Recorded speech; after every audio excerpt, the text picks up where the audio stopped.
Alrighty, hello there everyone. I hope everyone is doing well today. Welcome to another virtual painting session. So this is going to be limited palette flesh tone colors. I had a lot of questions about the Zorn palette, also kind of like budget palette questions. So it just kind of makes sense that Zorn palette and then budget palette kind of goes into play here.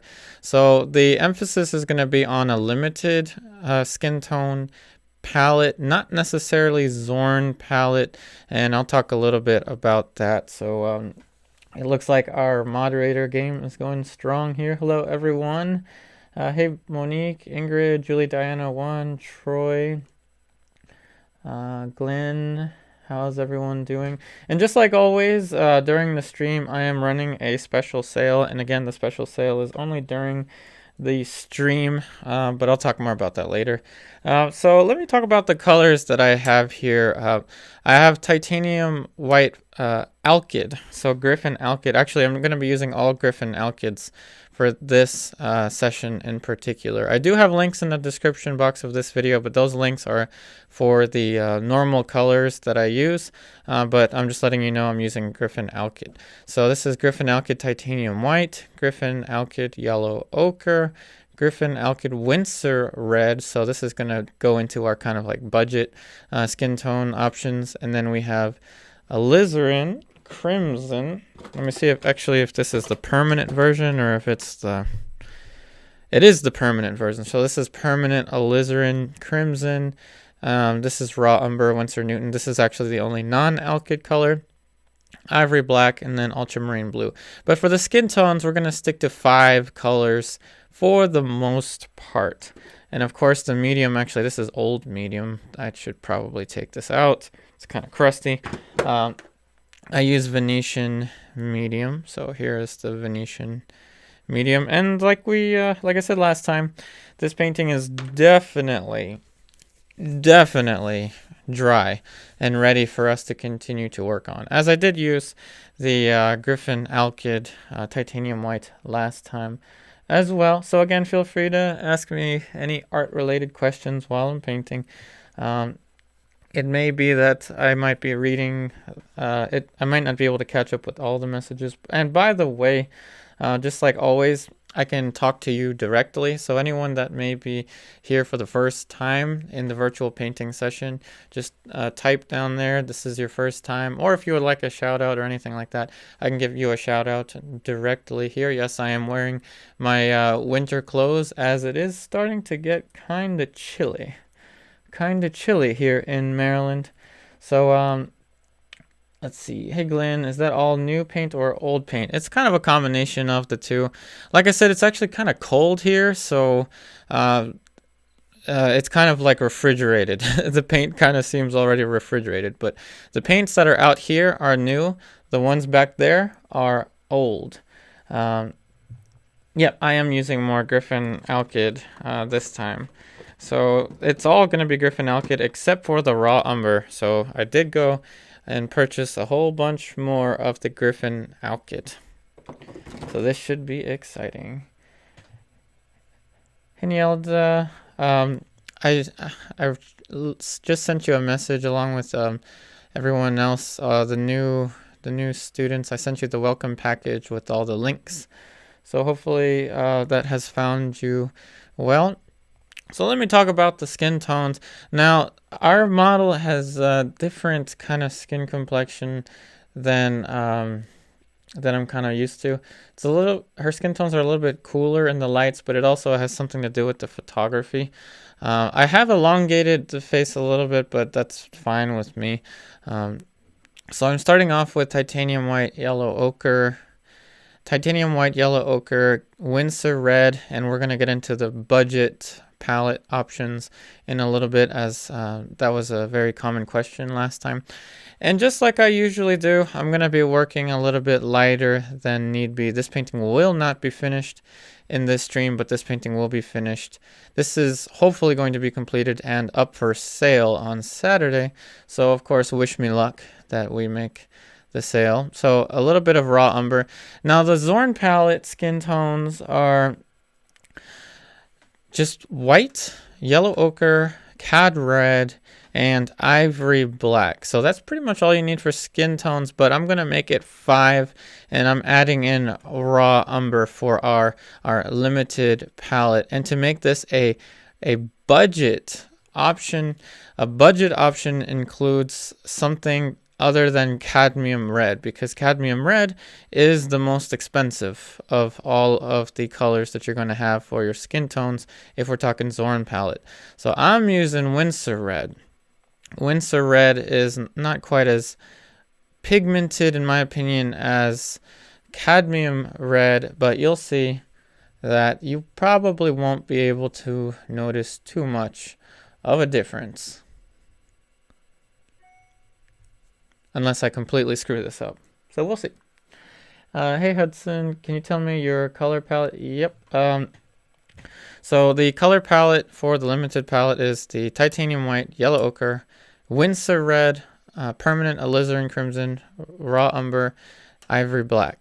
But for the most part, I'm going to be using titanium white, yellow ochre, Winsor red, and raw umber for the skin tones. For the limited palette skin tone, see how I'm using the raw umber.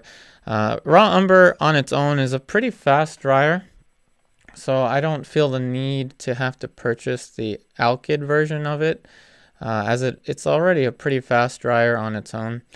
And I tend to always start with the forehead. Not always, but it's a nice place to warm up. Now a little bit more of the Winsor red. Correct me if I accidentally say cadmium red.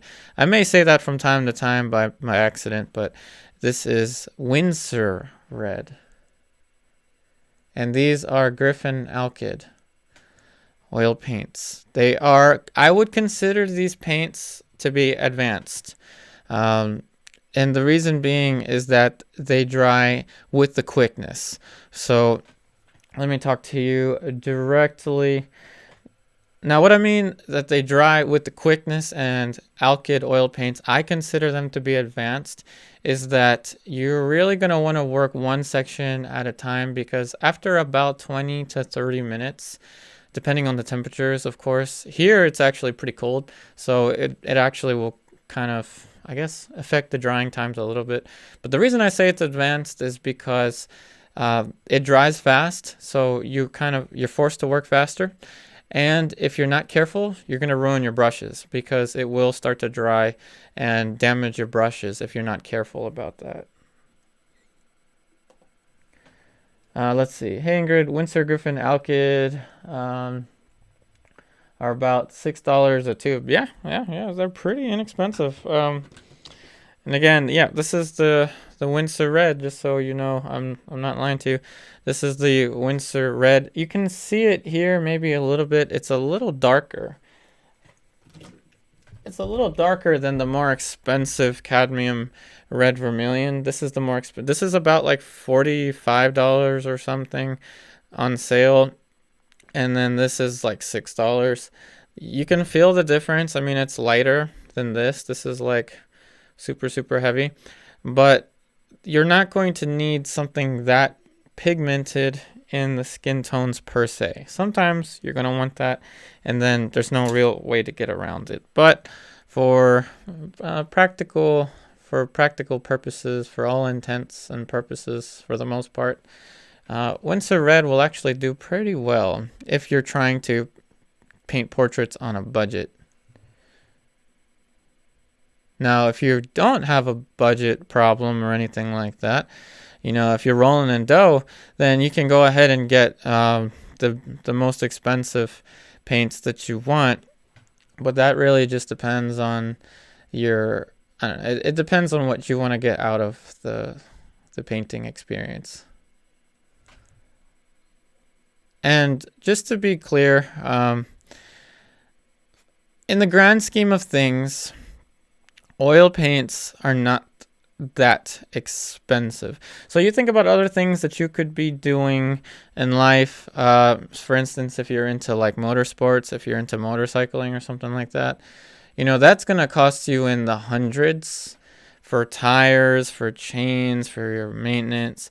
If you're into, you know, bicycling, That's going to cost you, again, maybe not as much as motorcycling, but it's going to cost you, again, in the hundreds. Oil painting won't cost you that much. And again, it's not that big of a difference, really. If you're switching from the alkyd, the Winsor Newton alkyd, and the Old Holland until you are trying to layer thick, old master looking paints. So for instance, the painting that is for sale, for special sale today, let's see if everyone is here. Everyone's not quite here yet, but the painting that is for the special sale today, this one was created during this one was created for project 2 in my online classes. I've titled it Insight because it was, in the online classes. This one was created with flake white and all of the expensive colors from the get-go. But in the picture, you won't really notice the difference. But you will notice the difference, however, when you're looking at the painting up close in person. So when you're looking at the painting up close in person, you will notice the different textures of the painting, which, by the way, this painting that I'm holding right now, you have a chance to own this along with a bonus for today's special sale, or should I say tonight's special sale. But anyway, I'll talk more about that later. So raw umber, cadmium red. And to be clear and to be completely honest and transparent, the reason I like the alkyds these days is because it allows me to move fast. But I would recommend to you to get the Old Holland and the Williamsburg. To be clear, honest, and transparent, I would still recommend you get the Old Holland and the Winsor Newton. Old Holland and Williamsburg. But if you're trying to go for a budget option or something that just dries faster, this is a good option for you. It's also the reason why it's not quite in the Amazon links yet. But I'll put them in there. I just haven't really had the time to edit those links.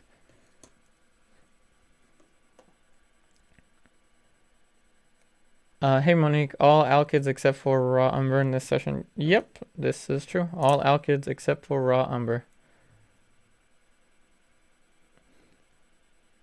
Oh, thanks Monique.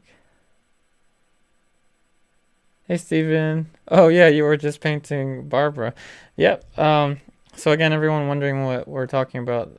Again, the painting that is for special sale today is, I'll talk more about it later, but this was created during one of the projects in the online classes, which again, the online classes you can take at your own pace. So imagine purchasing that painting and then being able to have it with you while you are recreating it during the lessons, online lessons. That would be pretty fun, wouldn't it?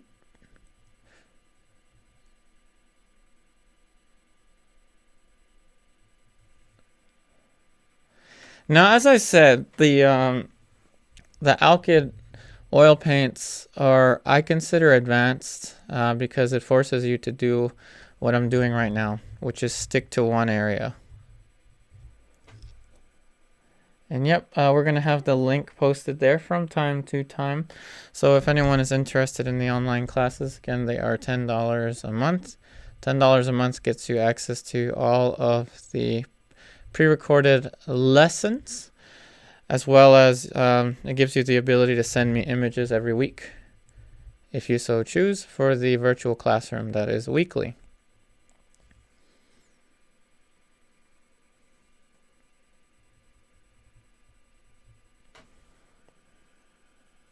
And the most difficult thing is the most difficult things are shape and value, and then there's color, in that order.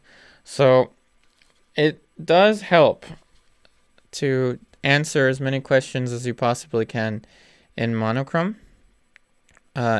simply because it can be a pain to try to juggle shape, value, color at the same time. Now, I'm not going to say I don't do that, because I do sometimes, but it can make everything so much more simple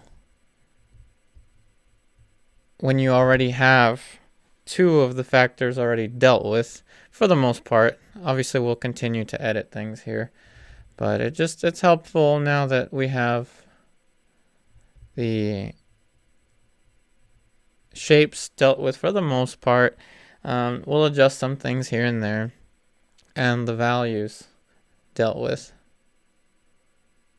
Another thing I want to mention is that when you transition into another facet of the painting process, it's like you have another second chance. So I'll talk to you directly here.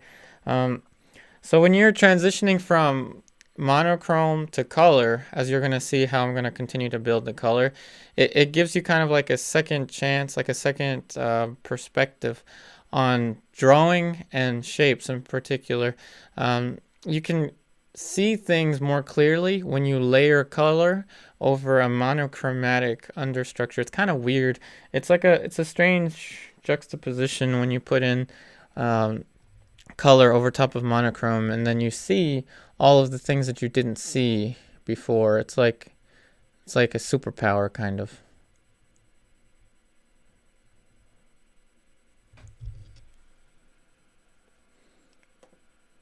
Hey Anthony, Ayupari, thanks for your nice comments on my paintings for Project 4. You said make some softer edges is usually the thing. Oh, thanks Pablo. Hello there. No worries, you're not late. I apologize, I can't quite read your username, but don't worry, we're just getting started. So I usually mention edge quality, edges in the virtual classroom. It's one of the number one things that I mention in the virtual classroom for my students. It's usually drawing and edges that I talk about almost immediately, and yeah, edges are a big thing because for number one, it's not that complicated to adjust edges. What is complicated is how to orchestrate the path that the viewer's eyes travel. So for instance, if all the edges are the same in one corner, then the eyes kind of, like the viewer's eye is going to be kind of bored. The viewer's eye is going to say, oh, okay, so it's a literal sharp line. Okay, but if there are variations in the edge quality that gives the viewer's eye a pathway to travel that the artist can choose themselves, then that's a whole nother visual dialogue that you can have with the viewer. So yep, the edges are huge. And you can see that how I'm starting to adjust the edges there. Hey Pink Leela, oh thank you.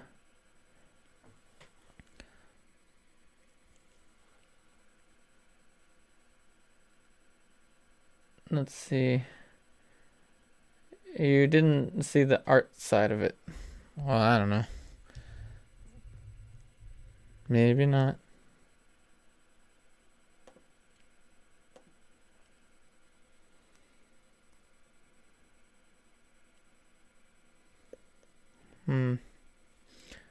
Alright, so now I'm just going to focus on the painting.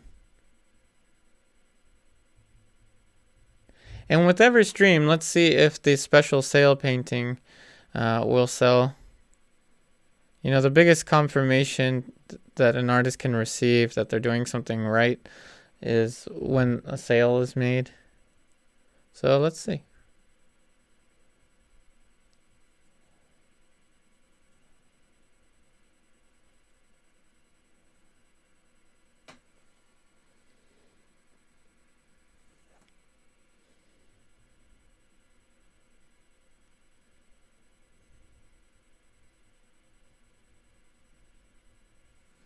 And yes, I can send paintings internationally. I'm currently working on a commission, actually. Just started it the other night. That will be sent internationally. So I'm very excited about that. But I won't be filming it because I want to have all of my attention in the commission process.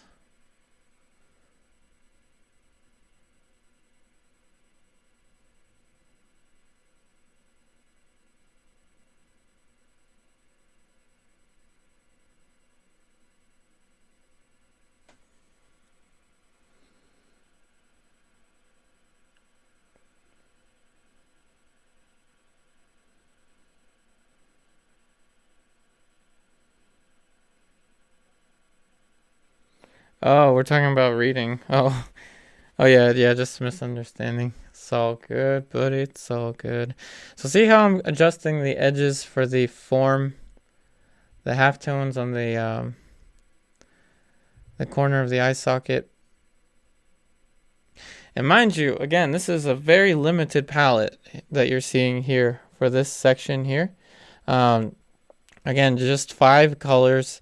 And to be honest, you don't really need raw umber, but it's kind of annoying to have to mix your own neutral brown color when you're working with the limited palette. That's one of the only things I don't like about the Zorn palette, is that I always have to mix up some kind of raw umber-ish color. And raw umber is not very expensive, and it's not hard to get, at least from what I hear. It's not hard to get. So there's really no reason not to have raw umber. And if you're wondering why I'm choosing raw umber over burnt umber, feel free to ask me. Hey, Mariah. I was watching John Singer Sargent videos and some of your old ones. This chat is the best. Oh, thanks, Mariah. Hey, Edward, will you ever paint your pets? Oh, yeah, I have, actually. There's a self-portrait that I painted not too long ago that I painted of myself with my ball python Zorro. I've also painted Mr. Taco, the family Chihuahua. And I've painted CJ as well, who unfortunately passed away, I think now 3 years ago, the family Doberman.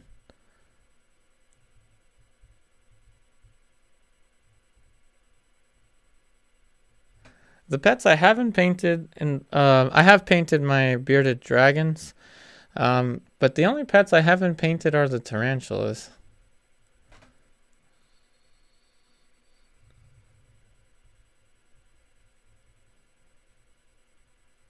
I guess I missed an opportunity there in Halloween.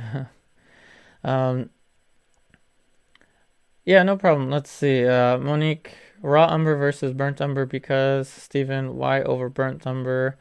Yep. I can talk about that. Hey, Mason, has the special painting already sold? No, it hasn't. At least I don't think it has. I didn't hear the little noise that Etsy makes. So this painting is still currently available.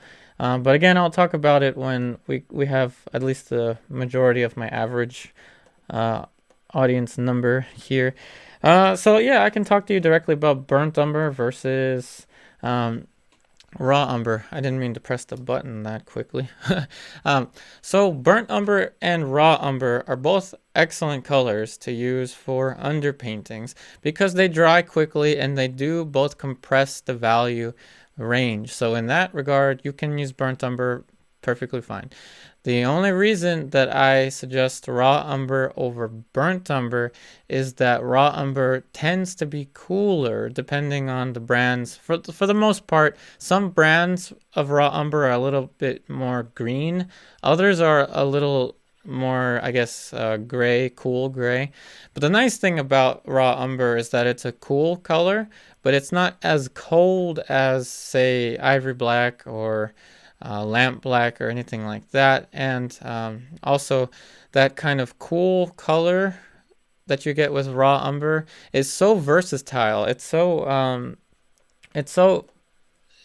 yields itself so well to painting skin tones over it, as you're seeing here, among other things. I mean, with raw umber, you can also paint a landscape over raw umber monochromatic painting. So that's why I do recommend raw umber over burnt umber, but you can get by with raw umber just fine.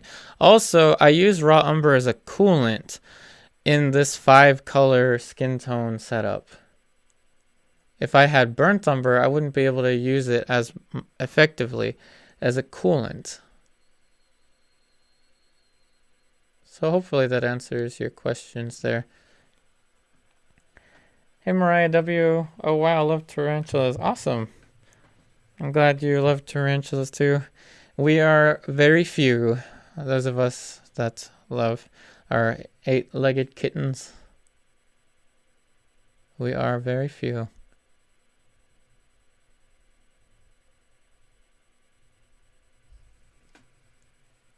See what I mean? See how I'm building the skin tones right over top?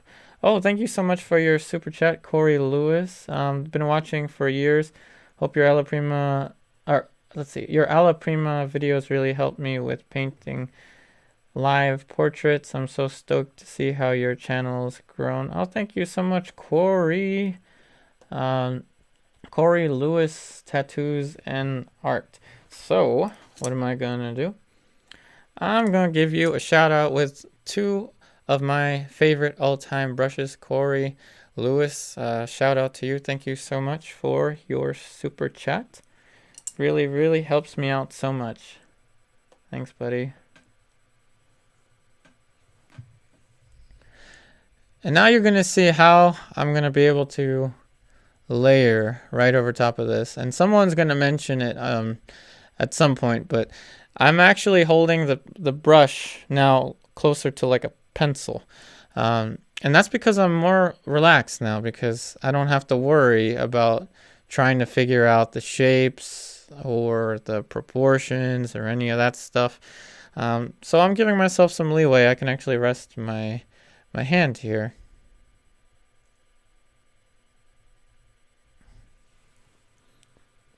Again, thank you so much, Corey Lewis.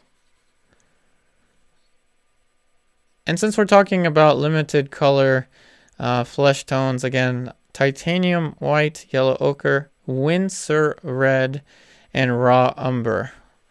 I realized I can't count. So I said 5. 1, 2, 3, 4, 5. I have been using the alizarin permanent. Yeah, I realize I can't count. But this is supposed to be the 5 colors that I'm using here. Notice I haven't used ivory black here. So sometimes I forget how to count, and I guess that's just normal.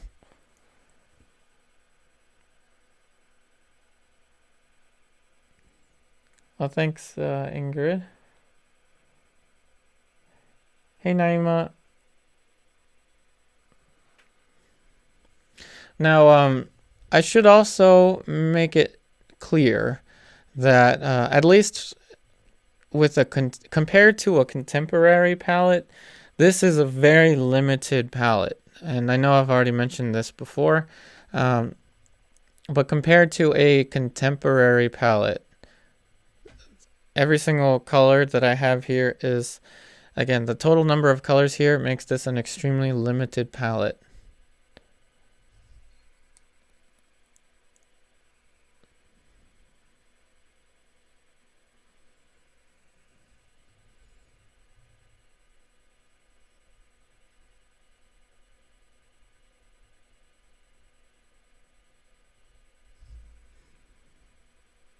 Now, as I mentioned before, I'm using just those 5 colors up here: the titanium white, the yellow ochre, Windsor red, alizarin permanent, and raw umber.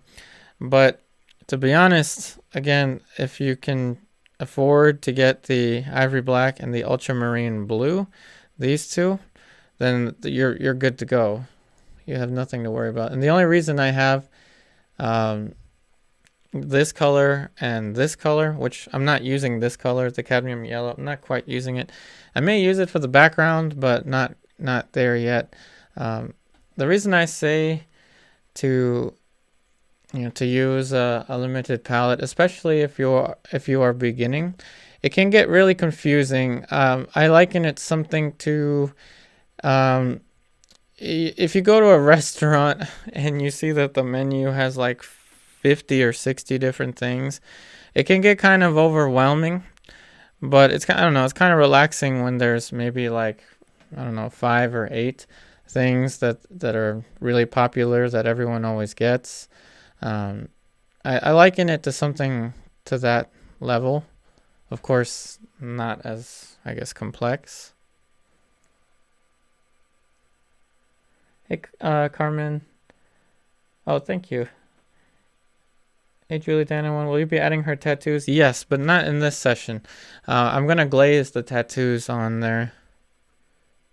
So I'm going to set up the stage here to add the tattoos on the day that this painting is finished and put up for sale, which will be on Saturday, if all things go well. So let me do a quick double check here. So it looks like we're all here. Well, it looks like it's a good time now to mention tonight's special sale. As I mentioned, I'll always try to run a special sale during the live streams because I think that adds another fun factor. Because if a painting is sold, then I get to do the I sold a painting happy dance for you. So as I mentioned before, this painting is available for purchase as a special sale. I have titled this painting Insight. It is an original oil painting of mine, signed 11 by 14 inch oil on panel.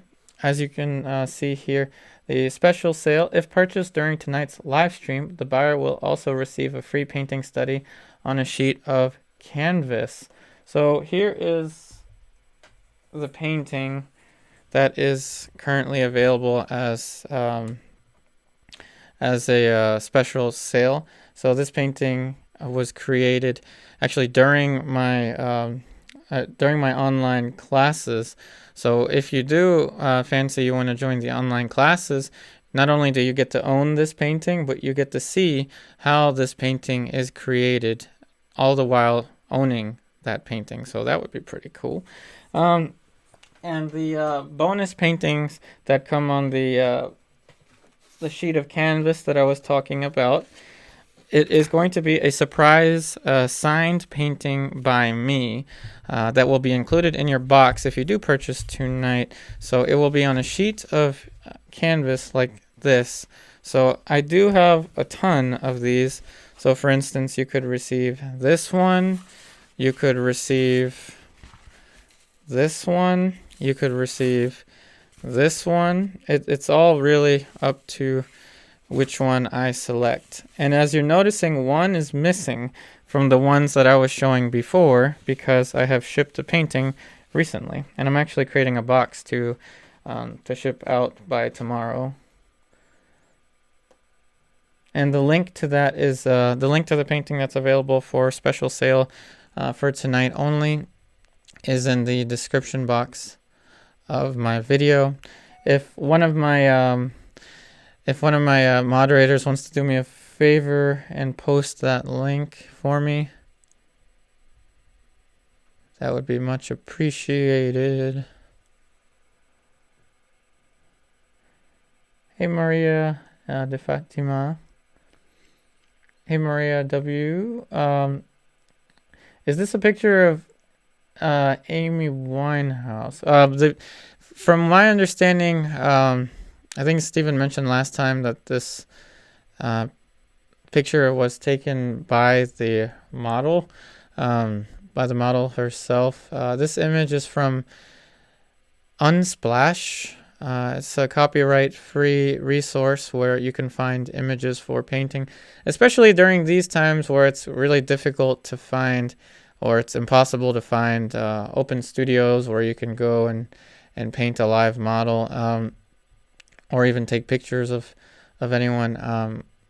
The link for that is in the community section of the YouTube channel. But if the person that you're mentioning is like a celebrity or something, probably not, because I don't think that is available on Unsplash just because of copyright. For glazing, what am I going to use? I'm going to use my Venetian medium, but I won't be doing too many glazes this time. I usually don't suggest one glaze right onto the underpainting, though I'm sure you could. But I always like to use this instance in the painting process to paint a little more opaque and start to subtly introduce medium. So I haven't used any yet, but I will at some point. But to answer your question, Venetian medium by Rublev. And again, this is the medium I recommend everyone to use. I do have this linked in the description box down below if you are interested. Neo McGilp, this is my most recommended medium. The only reason I don't recommend this one that I'm using as much is because it's a little hard to find. You actually have to go to the website itself of the vendors, whereas Neo McGilp, you can purchase it on Jerry's, you can purchase it through the Amazon link that I have for you down in the description, or the other option, which is the one I did, is if you live near a store that sells Rublev products, then of course that's even better, because then you don't have to pay for shipping. But I kind of like receiving boxes in the mail. It's like my birthday whenever they arrive. It feels like it. So I've just deviated from the skin tones, as you noticed. So I guess this doesn't apply, but I'm using now ultramarine blue and ivory black. Notice I switched brushes. See that? It looks like I used the same one, but that's an optical illusion. I switched brushes. Why? Because I'm lazy. I don't want to have to clean this brush. Cleaning brushes is a drag. So it's better, in my opinion, to swap brushes when you're changing hues dramatically. So her eyes are kind of bluish green, so let's get some of the green in there. And if anyone's hearing any of the ambient noise in the background, I'm sorry about that. But again, nothing I can do about it. It is what it is.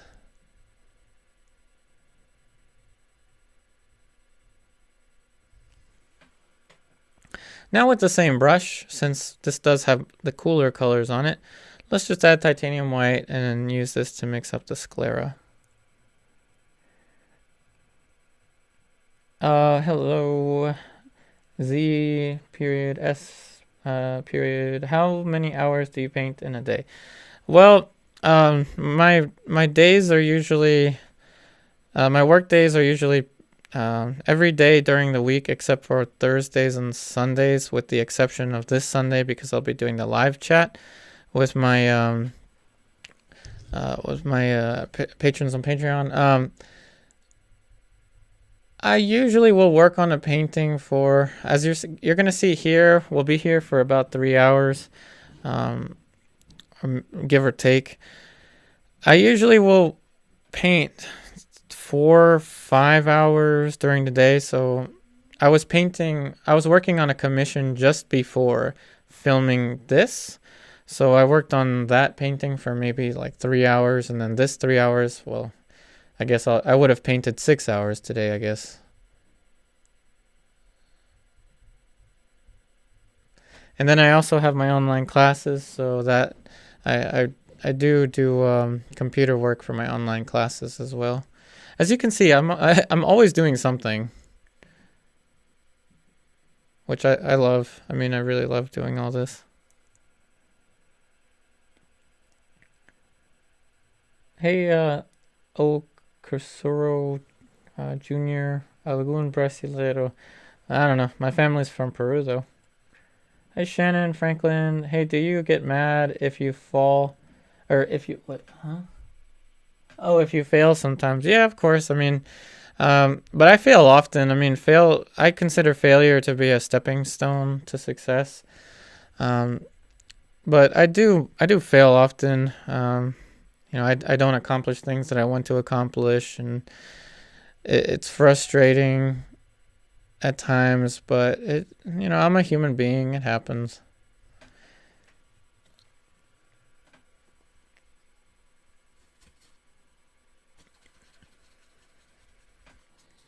So now I'm actually cleaning the brush with a little bit of the Gamsol.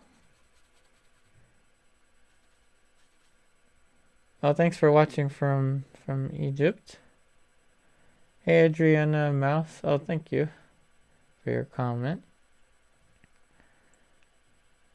Hey, Enrique K. Grande. Well, I mean, this is 1114 inches.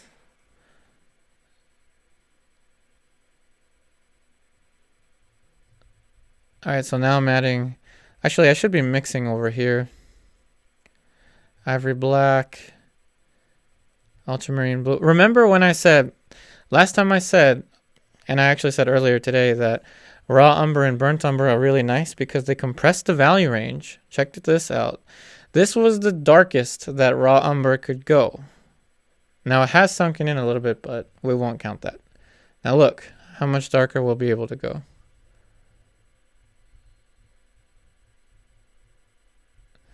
Now, I'm not going to leave it that dark. I'm actually going to put a little bit of raw umber. And the reason I don't want it to be the darkest it can possibly be is because you got to think about light. There's going to be some kind of ambient light around the pupil. Even if the pupil looks extremely dark, you almost never want to paint it straight up the darkest value that there is. So that's why I put a little bit of raw umber, just to make sure that it's not super, super dark. Hey, ZS. It's 2 a.m. over there. Oh, wow. Well, thanks for hanging on that late. I would be sound asleep, although I kind of struggle with sleep sometimes. I saw you for the first time and just Googled you. Your amazing greetings from Istanbul. Oh, thank you, ZS. So if this is your first time, ZS, I'm going to give you a shout out with not only the brush that I'm using, but with my favorite medium, which is Venetian medium. So shout out to you, ZS. Thanks for joining the live stream. Hey, Steven, approximately 5 hours on Barbara, first color layer today. Awesome.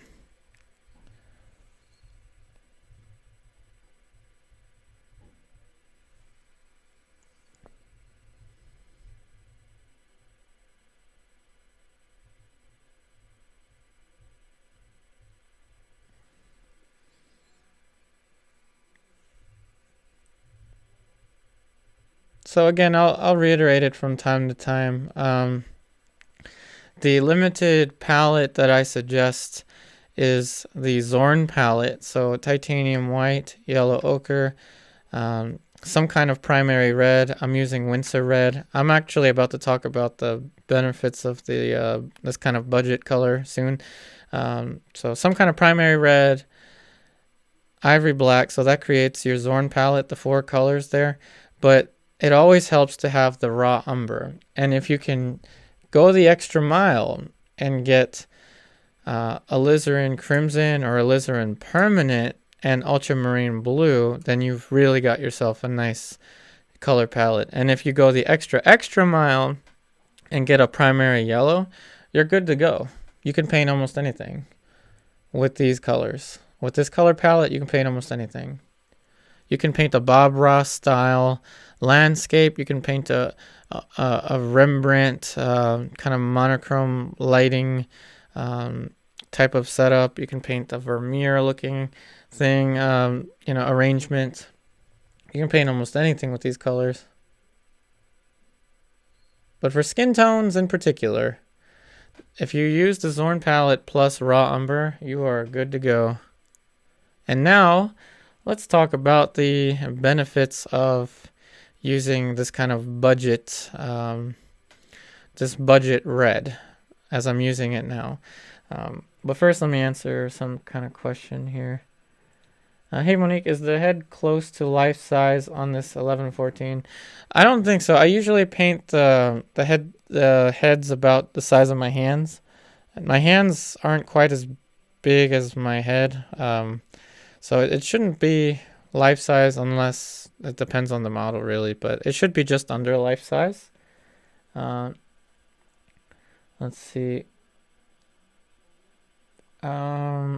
Hey Corey Lewis, have you ever done a collaboration with another painter? No, I haven't. I would like to, but no, I haven't. Hey Monique, I apologize. Had to take a call. Have been away since you discussed raw umber versus burnt umber. Hopefully, I won't re-ask a question. Oh, no worries. Feel free to ask any questions art related. And again, thank you so much to my moderators.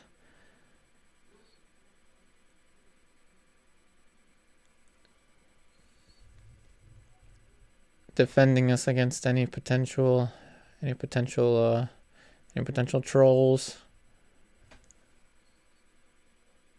Okay, so what was I going to talk about? The benefits of using Winsor Newton, the budget cadmium red. So Winsor Newton, again, the Winsor red costs a fraction of the cadmium red, especially cadmium red vermilion, what I use. Now, you can virtually not notice any differences between Winsor red and its more expensive counterpart, cadmium red, when you're mixing the midtones, the colors for the midtones of your painting, of your skin tones in particular. Now, that's a good thing to have because most of the work in realism is done through the middle tones. Most of the hard work is done through the middle tones. So it's a really nice thing to have that option if you are on a budget and cannot afford the cadmium red, to have Winsor red as an option, a viable option. The only downfall is that it doesn't get quite as saturated as cadmium red. So if you're painting a bright red object in sunlight, then Winsor red is not going to cut it. It's not going to be enough for you. But one can argue that even cadmium red isn't bright enough for that. So that's really the only biggest con, I guess, if you're painting outdoor still life and you need those bright colors.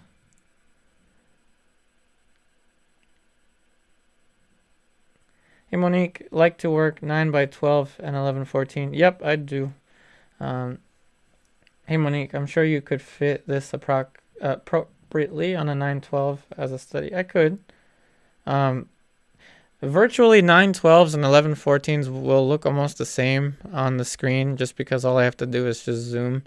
And then you wouldn't notice the difference. But it's not too big of a difference in my opinion. 912 and 1114 when I'm painting.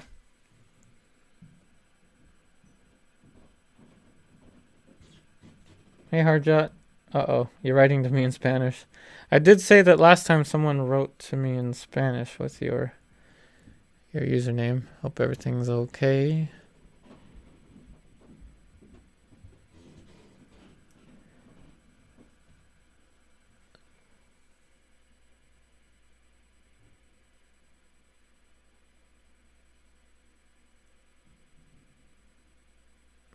And as I said, I'm kind of sticking with one area at a time and building that way because, again, as you know, I'm using alkyd oil paints only, with the exception of raw umber.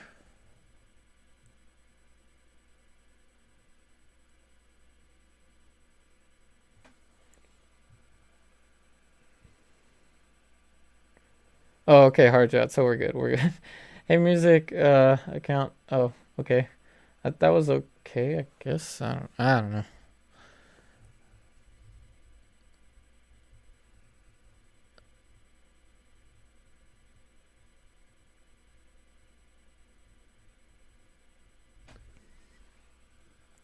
All right.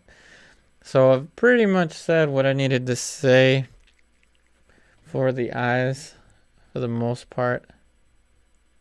Now we're going to work our way down towards the nose and the cheekbones, and we're going to move much faster through that.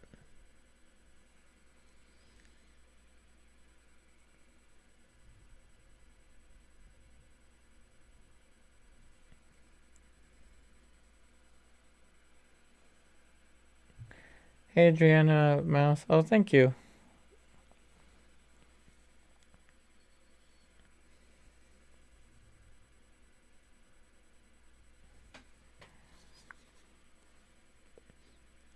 And so again, the painting that's currently available for a special sale during this live stream will only be a special sale during the live stream. After the stream ends, if it's not sold, then I will change it back to its normal, the normal status. So you can still purchase the paintings even if they're not on special sale. It's just a special sale during these live streams. It includes a bonus painting study on a sheet of canvas.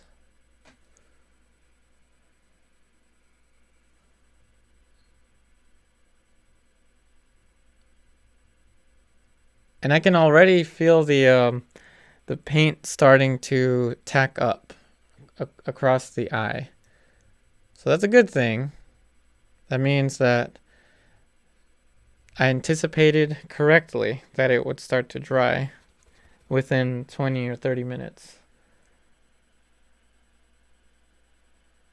Hey Monique, by the way, loved the online video classes. You really do offer much more instruction and close-up views to the painting. Oh, thank you.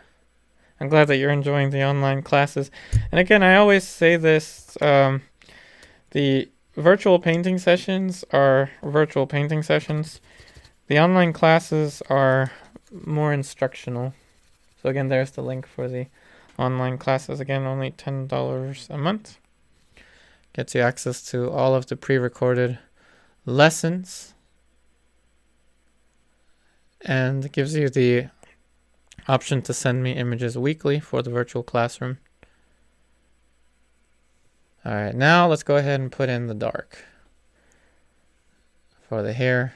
Of course, raw umber is going to make up the majority of it, but raw umber and ivory black and a little bit of the alizarin permanent.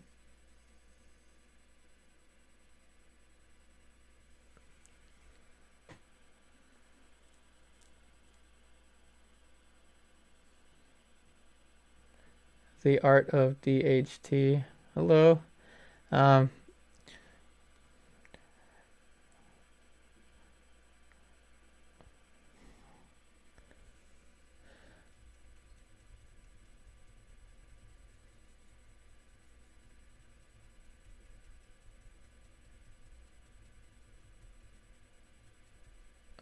Now I'm going to paint the edges, or the edge kind of simultaneously.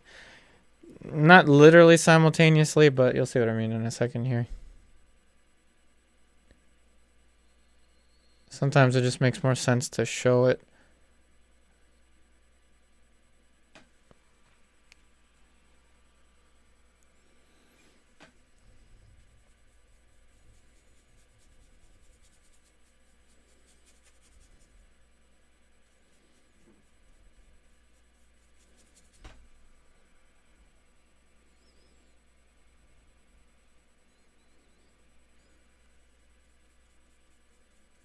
So I hope everyone's liking the streams, especially since we've kind of transitioned back into portraiture. But I do want to bring back some of the still lives and the landscapes at some point. But portraiture is what the channel has been mainly built on.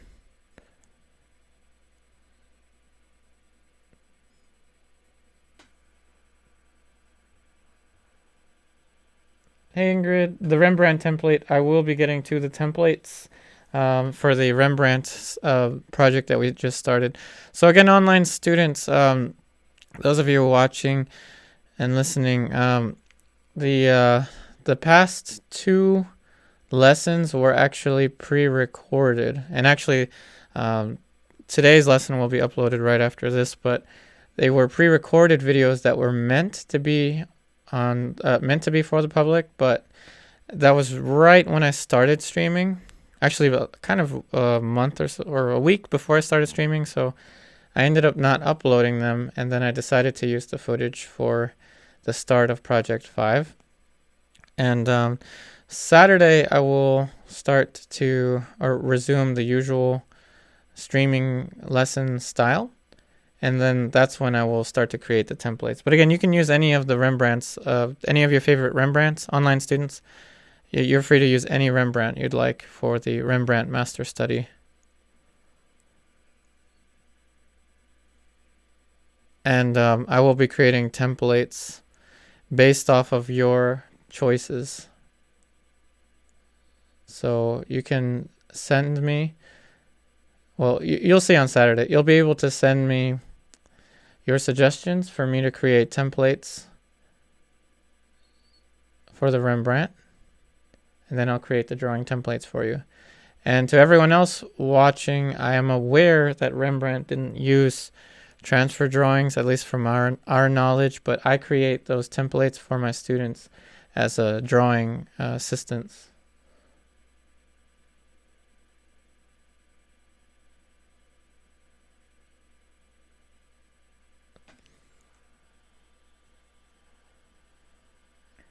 Hey ZS, take care.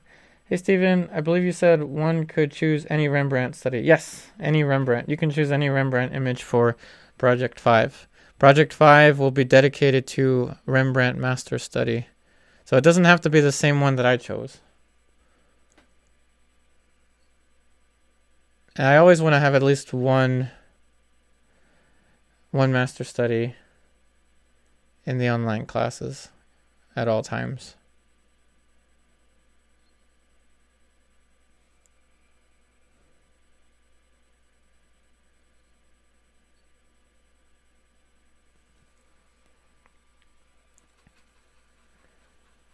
Hey Monique, you painted a different value on the cheekbone on her left to blend in next to her hair. Yep, I did, and depending on when you asked me that, I may have already blended it into the hair.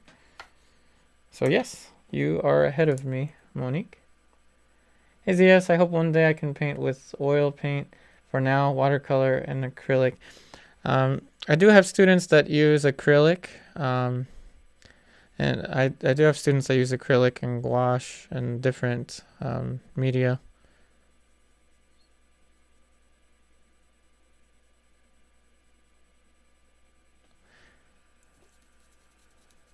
So this is exactly what I mentioned that I would do. I'm blending this right into the background, as Monique predicted. And I really enjoy that. I enjoy when viewers, and especially when students, can predict what I'm going to do before I do it. That's like one of the ultimate things to witness as a teacher.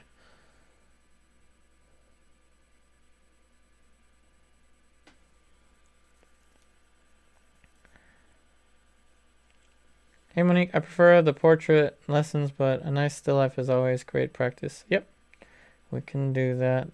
Let's see, hard drive question in the middle of ordering.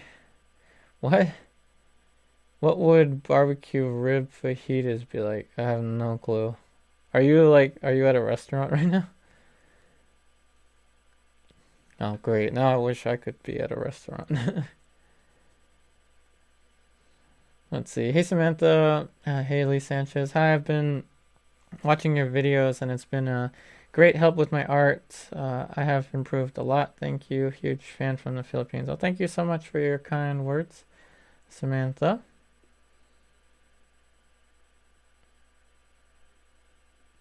Hey, Steven. I've narrowed down my choice to 6. I need you to do a transfer.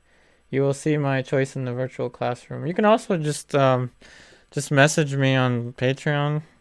You can just tell me which one if you want to message me, or email me as well.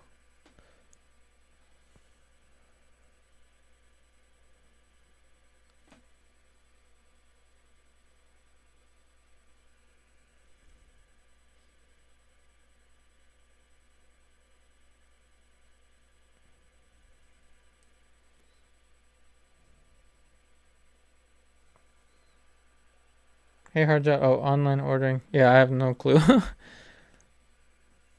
Sounds tasty though.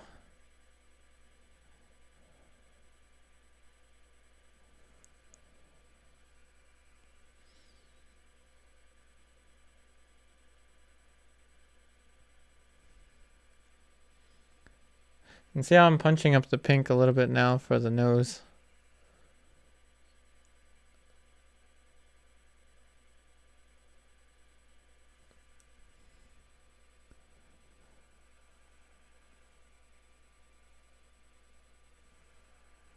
So as of right now, the special sale painting is still currently available. So again, the link for this is in the description box of this stream. Special sale, if purchased during tonight's live stream, the buyer will also receive a free painting study on a sheet of canvas. That offer is only available during the stream as a first come, first serve basis, since there's only one of them.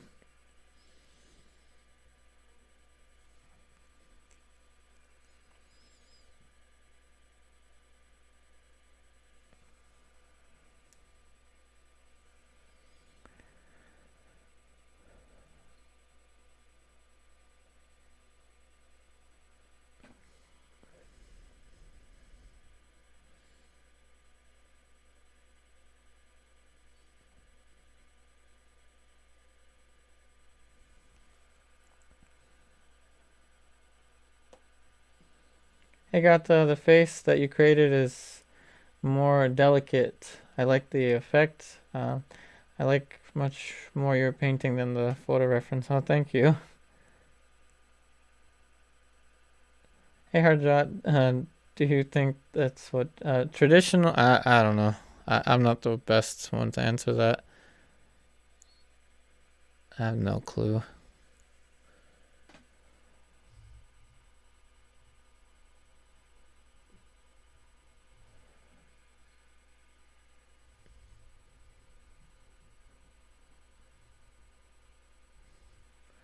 Also, if anyone's here from Facebook, I have been posting to Facebook and Instagram a little bit more recently. Let us know. I'll give you a shout out. I'll switch camera angles and give you a shout out. Whoa, whoa, whoa, whoa, whoa, whoa. None of that, none of that. None of that. Sorry, Harjot. We'll definitely get shut down with that.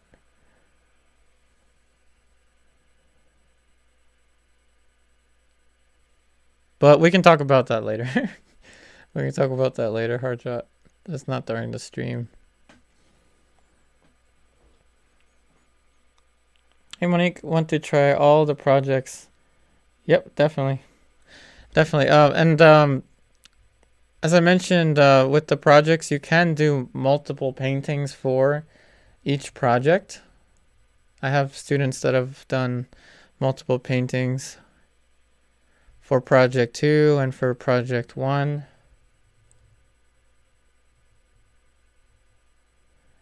And I've just, for the first time, put medium. And that's because I wanted the color to kind of flow a little bit more easily. Yep, no worries. Go ahead and ask me anything paint related, art related, or food related if you'd like. Hey, Steven. Oh, I'm glad you saw the painting on Instagram. And yep, it is available as a special sale during this stream. Let's see if it sells or not. That's always a fun thing to experience. The anticipation of whether or not we will make a sale.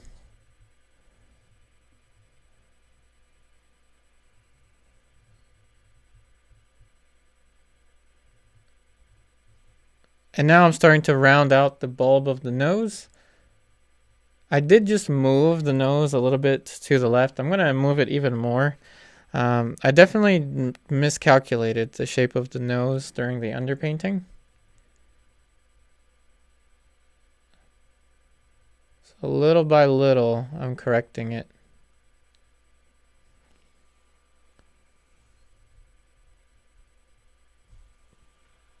Little by little.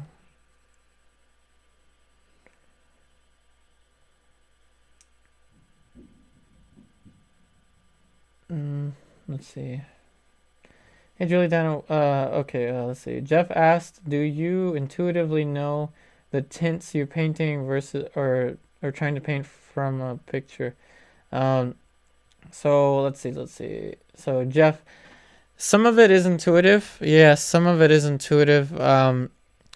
But for the most part, I'm just bouncing between a pinkish gray and an orangish gray, sometimes varying the saturation of the two. So that's how I'm kind of balancing between these skin tones. Yep, sorry about that, Jeff. I apologize, I missed your question. I'll answer your question more directly. So let's switch the camera angle here. So painting skin tones, is it intuitive or is it something that I'm, writing down like the calculations in my head or something as I'm doing it? I want to say for the most part it's intuitive for me, but oftentimes I have to stop myself and say, okay, that's a little too saturated, or that's a little too cold, or something like that, or a little too pink. So for the most part, I'd say it's about 60% intuitive, 40% planning. A lot of it is going to be planning when you're just learning how to do portraiture, but especially if you stay with the same color palette, the more experience you have. So again, the more experience you have with the same color palette, and if you leave the colors on your palette, especially when you leave the colors on your palette, Jeff, the more intuitive your color mixtures are going to be. And sometimes all you have to do is kind of just stain a section of your palette, so you know your hand-eye coordination is you train yourself to know exactly where a certain color is in order to make that color combination. So hopefully that answers your question, Jeff. Sorry I missed your comment earlier. And again, hey Mariah. Oh, thanks for finding the Facebook. I should be on Facebook more than I currently am. I'm trying to be a little better with the social medias.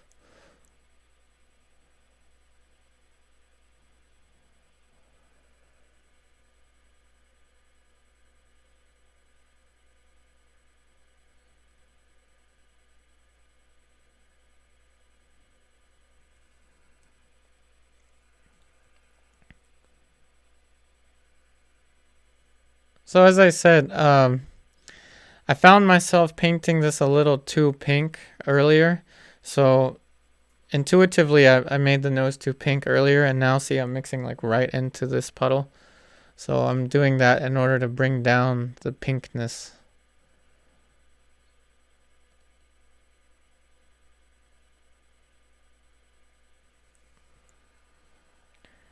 Hey, Luis Sanchez.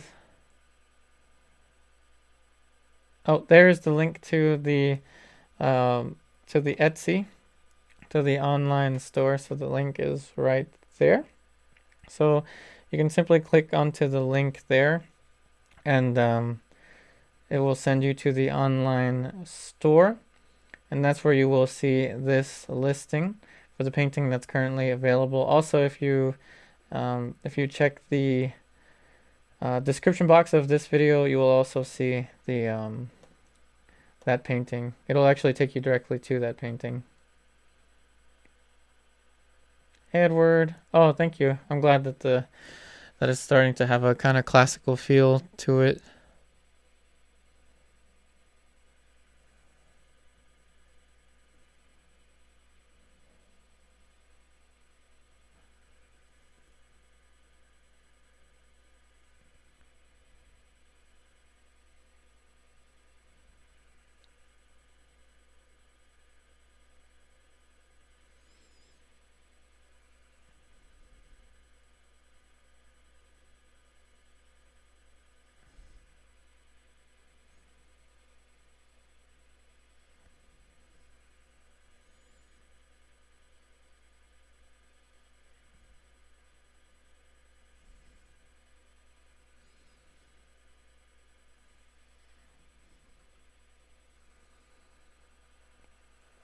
Hey Mariah, I found a refrigerator shelf for a palette. Did you tone your glass one gray? No, actually, this is just a piece of glass that's resting over top of a gray sheet of I don't know what it's called, but it's like that colored cardboard paper looking thing that you find in the art stores. I don't know what they're called, but well, I forgot what they're called, but this is just glass over top of something gray, as you may be able to notice here. See the shadow?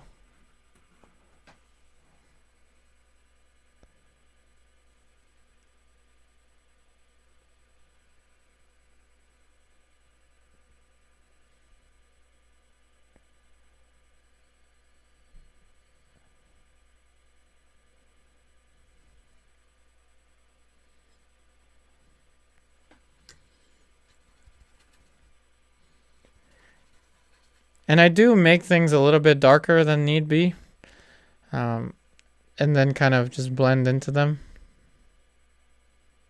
as you'll see in a second here. But since this is alkyd, I'm going to have to move with the quickness.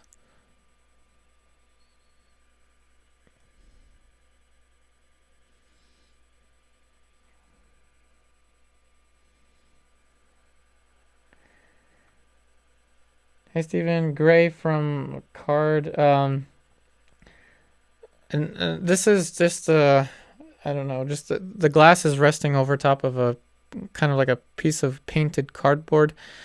Oh, foam board, that's what it's called. It slipped my mind. So it's on gray foam board. That's what this palette is.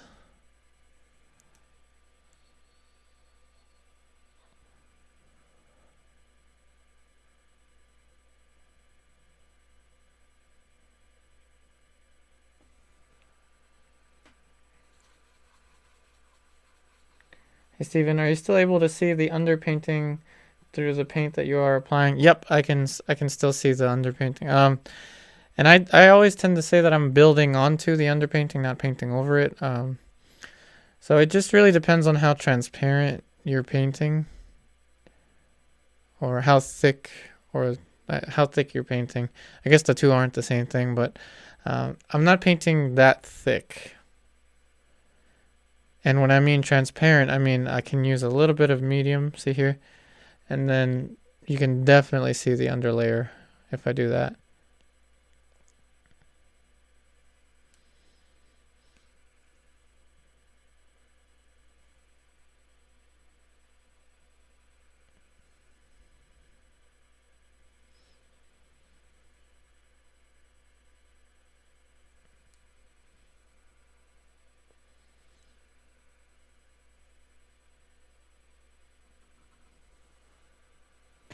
So again, feel free to ask me any art-related questions during the stream.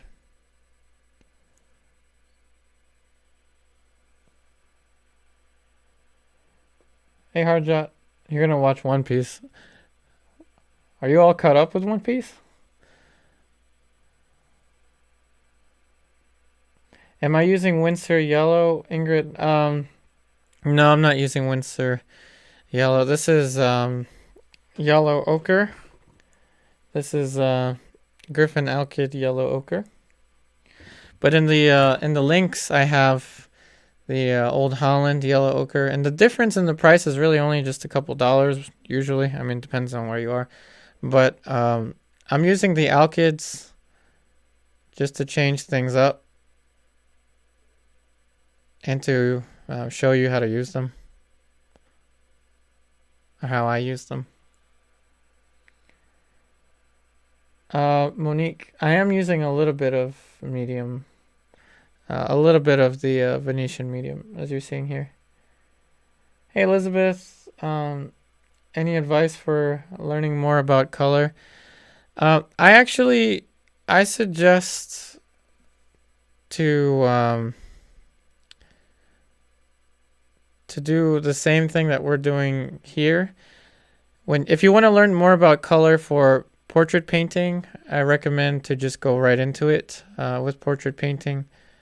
However, if you want to learn more about color in general, I suggest still life. Doing still life kind of gets rid of that the fear factor of painting a portrait, and it allows you to focus more into color relationships and specific color and light effects. But if your question is towards color aimed at portraiture, then I recommend doing a process similar to this one.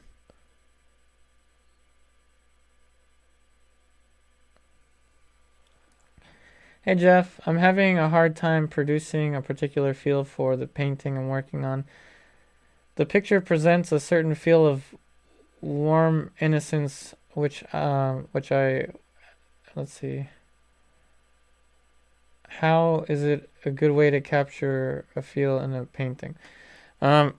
Oftentimes the feeling that a painting evokes, especially if it's a portrait painting, oftentimes it kind of depends on the, other than the sitter's expression, oftentimes it really depends on the pose or the composition.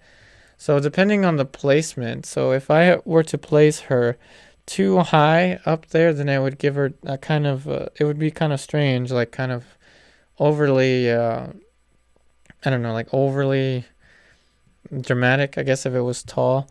And then if it was lower, then it would be kind of, kind of a somber type of composition. So my suggestions are placement and the expression that the model has.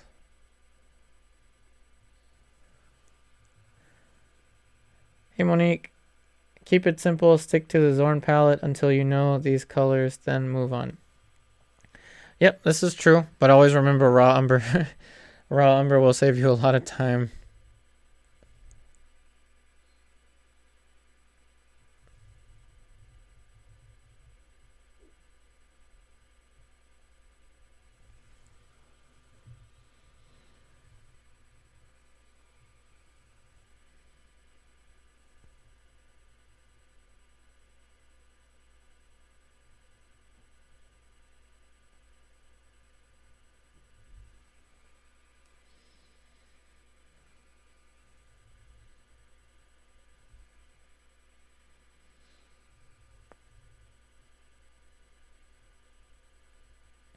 So now I'm going to move down towards the philtrum.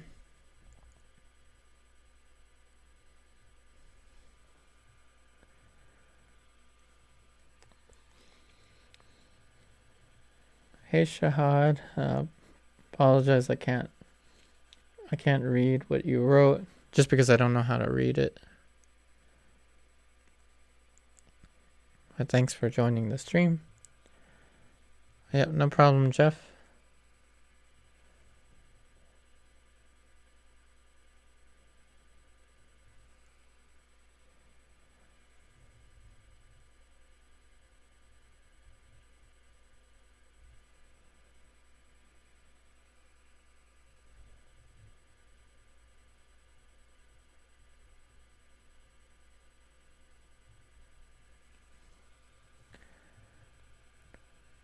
Hey Monique, are the projects generally done in 1114? Usually, yeah. I usually use 1114. But mind you, you can use any size that you'd like with the online classes.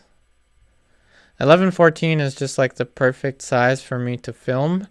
So it's usually the size that I use myself. But if you met me in person and painted with me during like a portrait painting session at a group or a figure painting group or something, you would have noticed that I always had huge canvases. I really like painting on bigger surfaces in particular, especially when I'm painting from life. But it's the size that I use here is more geared towards filming. It's also just a really good size for portrait paintings in particular anyway. 9/12 and 11/14 inches are really good sizes for portraiture.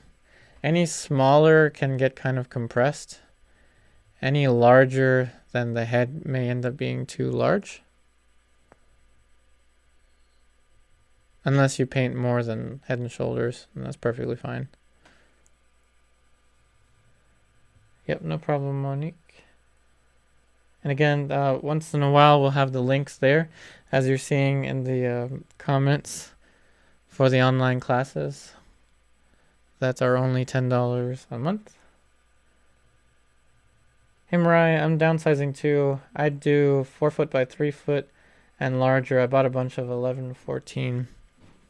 I would also have similar sizes. I would usually use like 36/48, which is like, yeah, it's the same thing. So I would use the same in the past.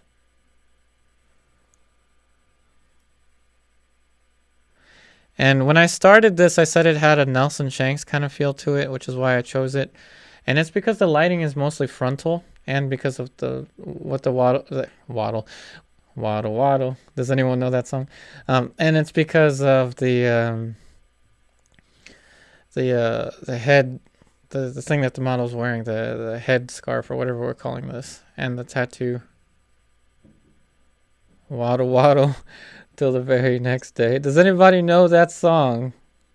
I'm gonna give you a shout out if you know that song. That song is hilarious.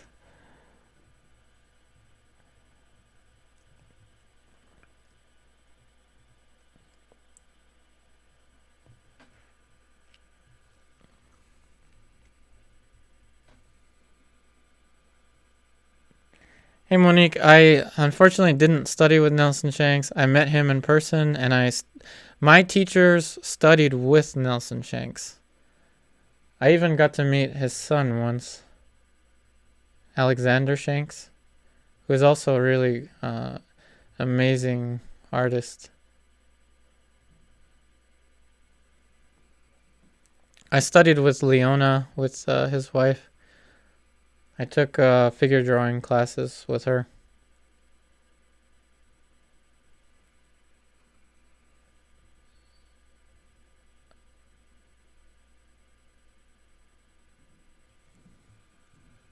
So the field trim is a little messed up, so I'm gonna have to stand back and think a little bit. Sometimes you want to stand back and squint, other times you want to stand back and think. So I'm gonna sit back. I think it's just too sharp. Hey Steven, of course I know this song. That song's gonna be stuck in my head now.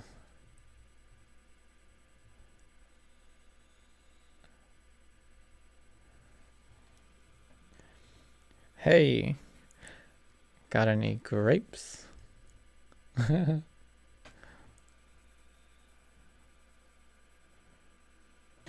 Hey Jeff, where are you located? I tuned in an hour late from Minnesota. I am in Maryland, Beltsville, Maryland. Good old PG County. The one and only PG County.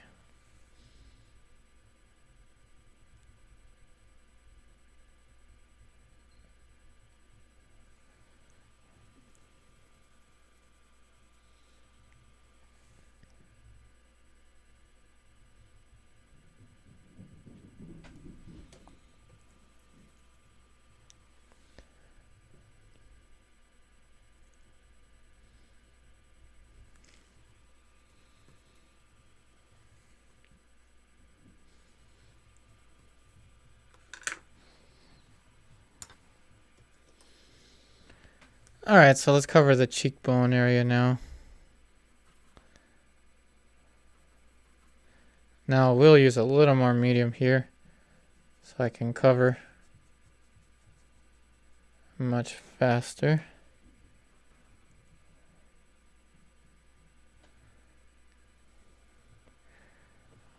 One page self-care day. Hi, is the Barbara painting for sale tonight? Because when I click the description link, the Still Life special sale shows up. It has already sold. That's a good observation. Let me see here. All right, I'm gonna take a risk and go to. All right, let me talk to you in person. Hold on a second. All right, everyone, I'm gonna take a risk and double check my link. And if the link isn't working or isn't correct, then I'm going to change it. I may lose connection. If I lose connection in the stream, I apologize for that. I'll just create another one. Technically, I shouldn't be taking a risk, but I guess sometimes in life we should take risks, shouldn't we? So let's see.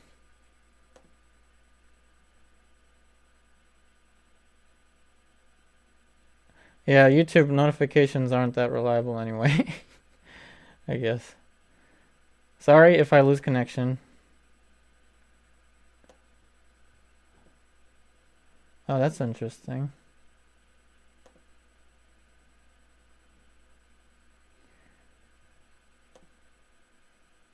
I wonder how that happened.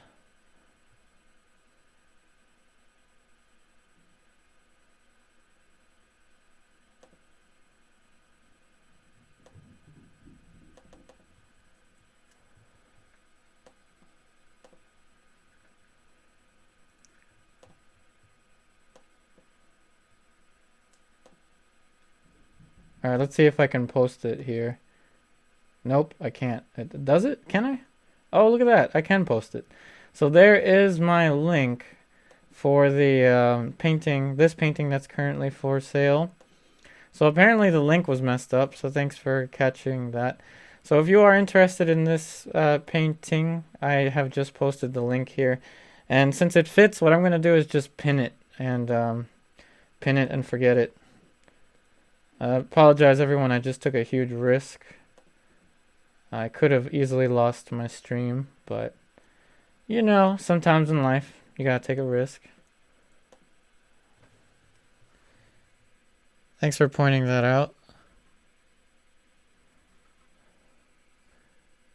Oh my goodness. This is actually already starting to dry. As I mentioned, with the alkyds, you want to move really fast. So even that, what was that, like less than a minute? This is already starting to dry. It's getting tacky already. Now, remember in the beginning I said that alkyds are advanced. I consider them to be advanced colors to use. And this is why. I turned my attention away from the painting for just like a minute or 2 minutes, and it started drying on me. How dare you start to dry so quickly?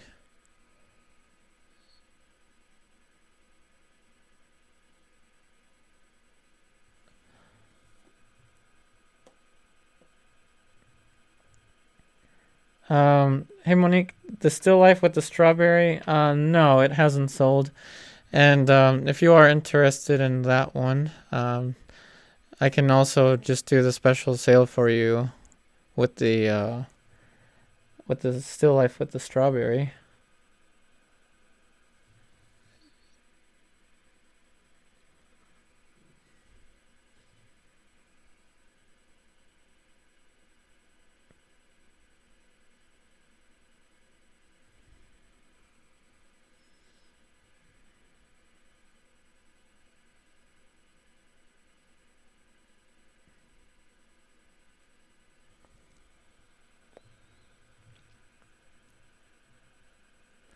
It's not there? Maybe it did so. I don't know. Okay, let me check again. Let me check for you. And I'm taking a risk once again. But this is a risk that is worth taking for me. Hold on a second here. Still life with strawberry. Still life with strawberry. All right, Monique, I'm going to post that link for you in the comments. The still life of the strawberry with the strawberry. Here you go, Monique. there it is. I've just posted it. So that one should give you the link to the strawberry. And I can also, or the still life with the strawberry. So I can also run the special sale with that one if you are interested. And then we can do the one that's for sale right now at a different time.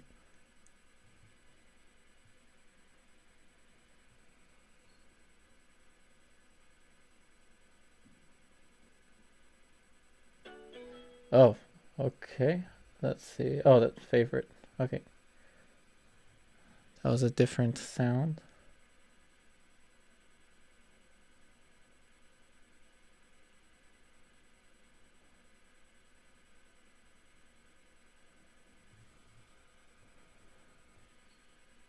Now this is always a tricky area in the painting.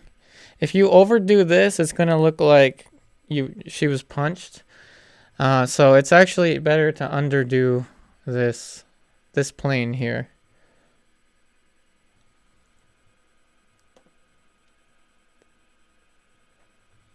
Yep, no worries, Monique. And yeah, I can do the special sale with that one if you're interested. And then we'll do the then I can just post this one again at a different time, the portrait. Ingrid, what is mixing white? Mixing white, I'm actually not using mixing white right now, but someone mentioned that before. And it looks like I missed something here. So progenitor, is there a big difference between brands of acrylic gesso? Yeah, there is. It really, you have to get the professional, it has to say something professional on it. I know that's a vague answer, but for acrylic gesso, this is the one I recommend everyone use. I've been using this for eons, for a long time. So, and it's tried and true, and it creates a really nice surface to paint on. This is Liquitex Professional Acrylic Gesso. I have it linked in the description box of this video. So mixing white, that is a flake white replacement color. To my understanding, it's a flake white alternative that Winsor Newton has.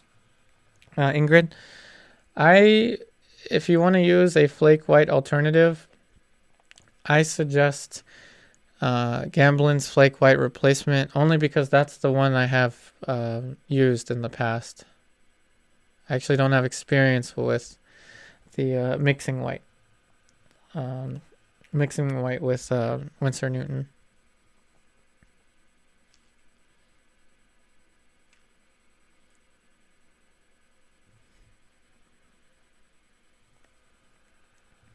And yeah, please leave a like if you enjoy the stream.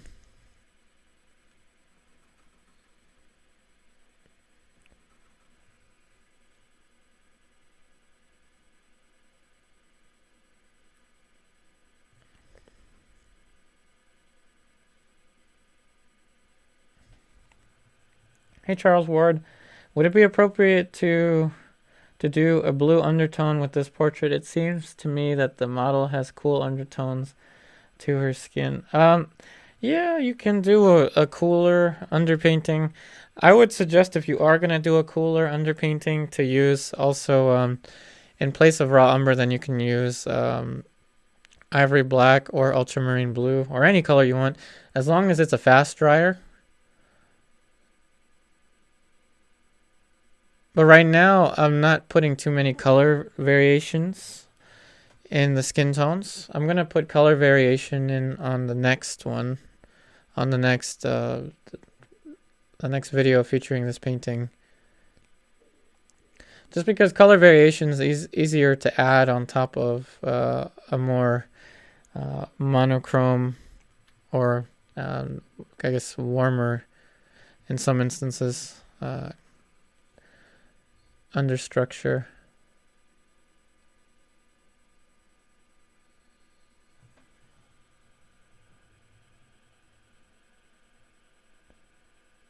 Hey Franco. Hey Samantha, is acrylic paint a great alternative for gesso? The thing about gesso, the difference between the gesso and acrylic painting itself, acrylic paint itself without being gesso, is that yes, they're both acrylic, but this actually provides a little bit of extra tooth to the surface that you're painting on, which makes it easier to paint over top of. Hey Steven, I've used Winsor soft mixing white, but it's not my favorite. Well, in that case, I definitely highly recommend Gamblin's flake white replacement then.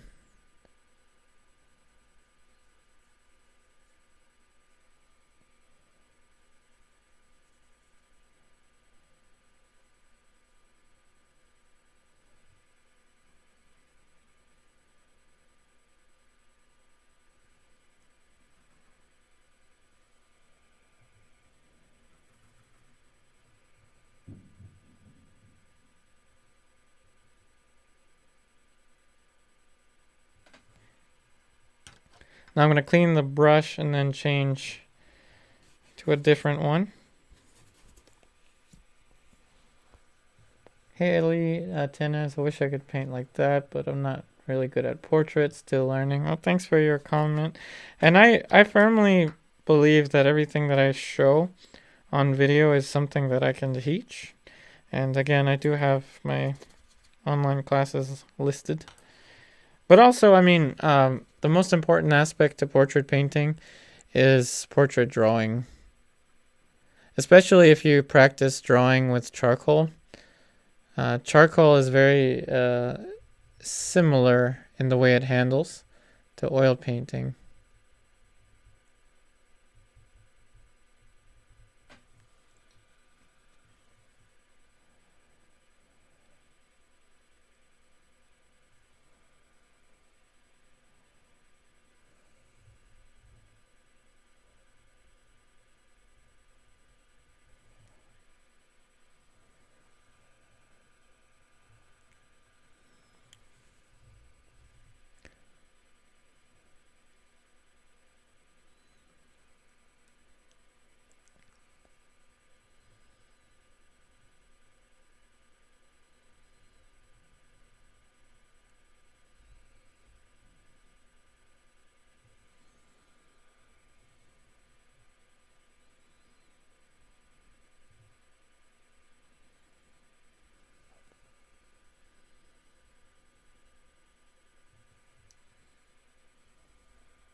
So since the chat's slowing down, I'm gonna write my usual question so everyone that's been watching for a while already knows what my question is gonna be.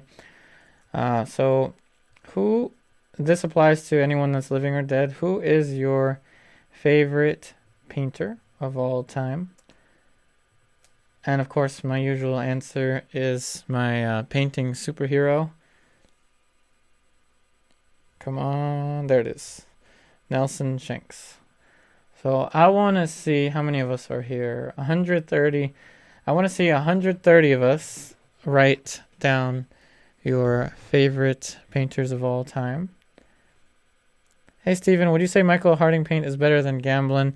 I don't think I'm qualified to say that because I haven't tried Michael Harding just yet. But given that they do have genuine vermilion and genuine ultramarine blue and genuine lead tin yellow, whereas Gamblin doesn't, that does kind of say something. Hey Alwyn, welcome back. Samantha coming in with Leonardo da Vinci. Awesome. Monique, today it's Sargent. Awesome. Yeah, it does vary from time to time for me as well, but consistently Nelson Shanks has been my all-time favorite.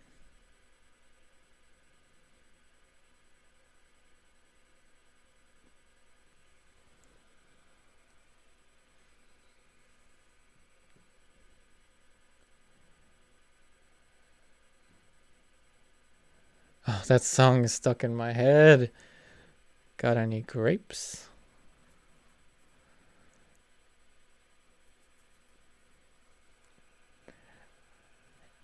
Hey, Sniper Wipers, Boogaroo. Yep, definitely.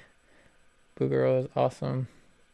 Did Steven already write Boogaroo? Yeah, there you go. Steven has written Boogaroo. Oh, thanks for the like, Alwyn George.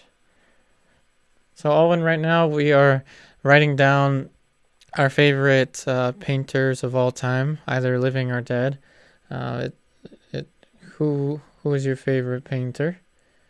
We tend to get a lot of Bob Ross, a lot of Bouguereau.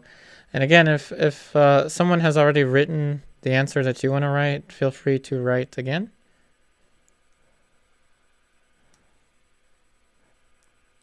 Hey Debbie, the reference model is definitely YouTuber Ashley Rose. Maybe, I don't know.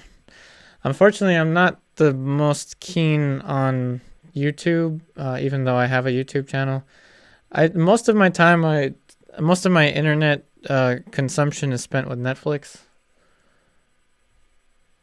Full discretion. Okay, that kind of scares me now, because if this is a YouTuber, well, this is from Unsplash, so copyright free means stress free, hopefully.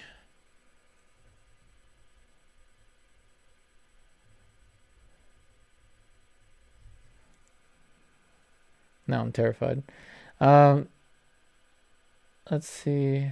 Hey Alwyn, George draw so cute. I wonder if who that artist is. I don't quite know. Edward Soto coming in with Michelangelo. Because if he made a living from art in those times, what is stopping me from doing the same? Awesome. Monique has written, are the tones in the forehead more yellow than pink? I'd say they're more yellow than pink, yeah. I haven't put too much color variation though, so it's not the most, the most color, not the most colorful yet. One page coming in with, currently I like Monet. Monet is amazing as well. Hey Doreen, everyone. Hello everyone from ATL. Good choice. What's going on, Yupari? I'm just here. Just painting a portrait. Hoping we make a sale during the virtual painting session as usual. Sniper Wipers Rubens coming in with the Rubens. Awesome. And again, from time to time, our link to the online classes will be posted there.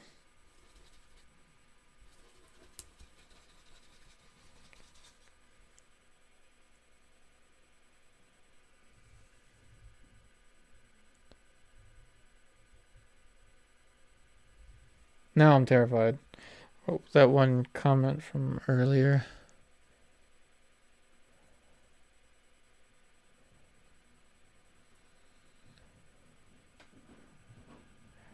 Hey Karam. Hey Joe Harb. I think one must be very limited in his and her knowledge about art and artists to have one favorite artist. I mean, it's just the question. It doesn't mean that the others are not valid. It's just syntax.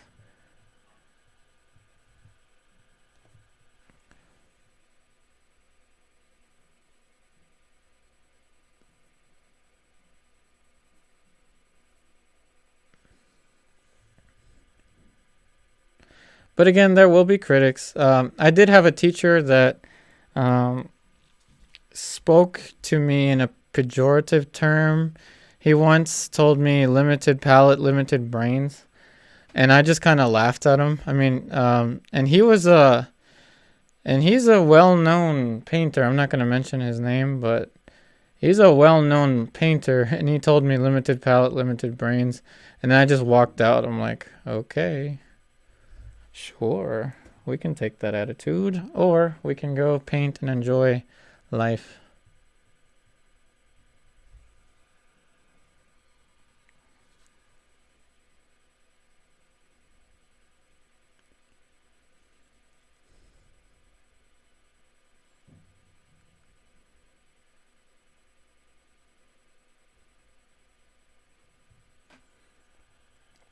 Let's see. Hey Doreen, this one will probably get a few prospects before it's completed. Well, yeah, there's still a lot to go with this one. Hey Karam, my favorite is you party. Oh, thank you so much. Thank you. Hey Edward, yeah, it is from Unsplash, so I guess I should be alright. Thank you for that. I feel better now. Hey Herbert Ruiz, saludos. Bienvenido al live stream. Hey Steven, the reason I ask is in the UK it's cheaper to buy Michael Harding than Gamblin. Then yeah, I would say I'd go with Michael Harding colors. Even though I haven't used it, there's a lot of great reviews on it. So yeah, then I would say yeah, definitely I'd go with that.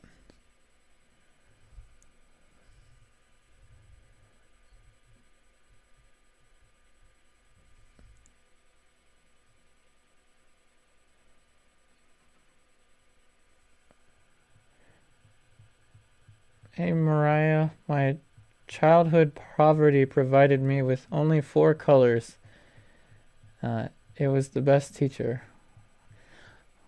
Well, yep, the Zorn palette, or 4 colors in general, can get us numerous color combinations. And again, what's this? Hey Sniper Wipers, I usually prefer to use Old Holland and Williamsburg. Right now, I'm using Winsor Newton's Griffin alkyd. But I prefer to use Old Holland and Williamsburg. Oh, thank you, Sniper Wipers. Hey Doreen, a limited palette actually changes the mind. However, anyone can purchase what they can afford. This is true. Hey Mar Ruiz, it's amazing how all painters give a unique touch to their paintings. Definitely, and I've noticed this a lot with my my online students' work. I mean, their work is so it's progressing so much, but I get to see. I'm kind of I'm privileged in that sense that I can see different interpretations and different characteristics between the students' representations of the same model. Anyone here that's also a teacher would also know what I'm talking about in that regard.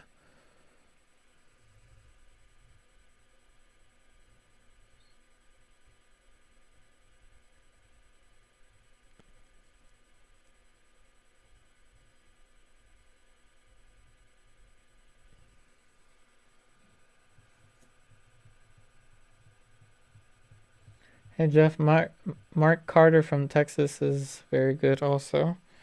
Awesome. I mean, I have a wide range of painters that I admire. It's just the question is just to make the responses more simple.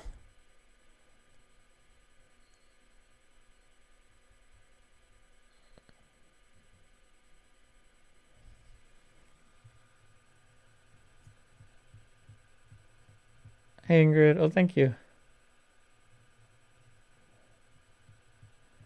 Oh thanks Alwyn George. All right, so let's keep the dialogue going. How about this? I'm going to change the dialogue or the question a little bit. Hey Monique, I think doing the Richard Schmid color charts is a great exercise for those who want to learn about color. So yeah, definitely check Monique's comment out there about more tips about how to learn about color.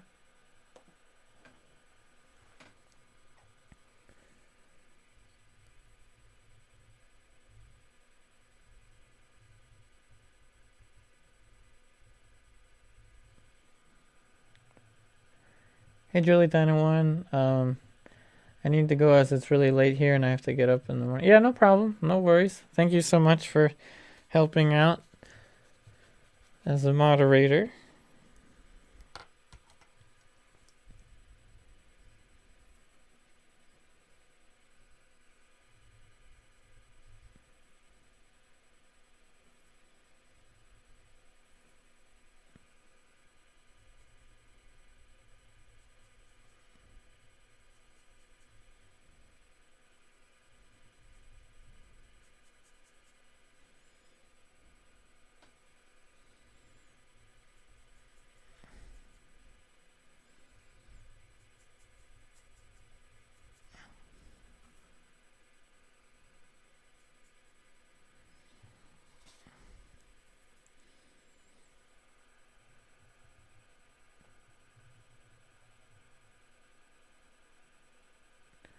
Hey, Alwyn, George. It does seem like there's a lot of colors, but I'm mainly going back and forth between titanium white, yellow ochre, Windsor red, and raw umber. I'm mainly going back and forth between those two, or those two really.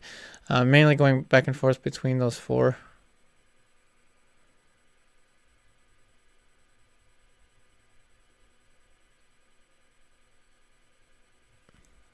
And this is a limited palette in comparison to a more modern 20-something plus palette that a lot of artists use. There's nothing wrong with a larger palette either. They all balance each other out. It's just that if you can do so much with, like 8 colors, imagine what you can do with more colors. But sometimes when you have more colors, it can lose a sense of color harmonies. Oftentimes, color harmony is achieved through balancing a limited palette.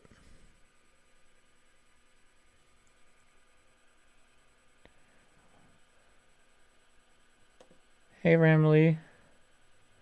Hello there. Thanks for watching from the Philippines.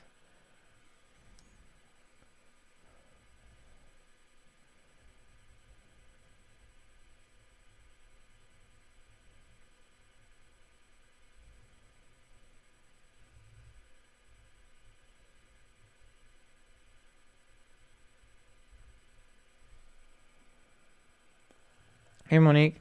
The medium, let's see, the medium is that clump of light color in the lower right corner. Is that Venetian medium? And yes, it's my favorite one. And yeah, this is the medium right here. Venetian medium. Hey Ali Tens. I have oil paints here, but I don't really know how to use it because I've never used oil paints before. Can I have some advice? So my suggestion, well, that's a very complex question, but my suggestion is to practice with still life in particular. It can really help you with, learning how to mix your colors and experiment with the material. But also, if you really like what you're seeing here, please check out the online classes for $10 a month. That can explain much more.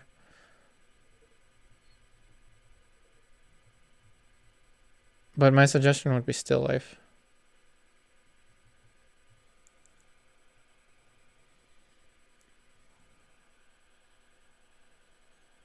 Hey, Edward Soto. Art, what does what? I think I missed something there.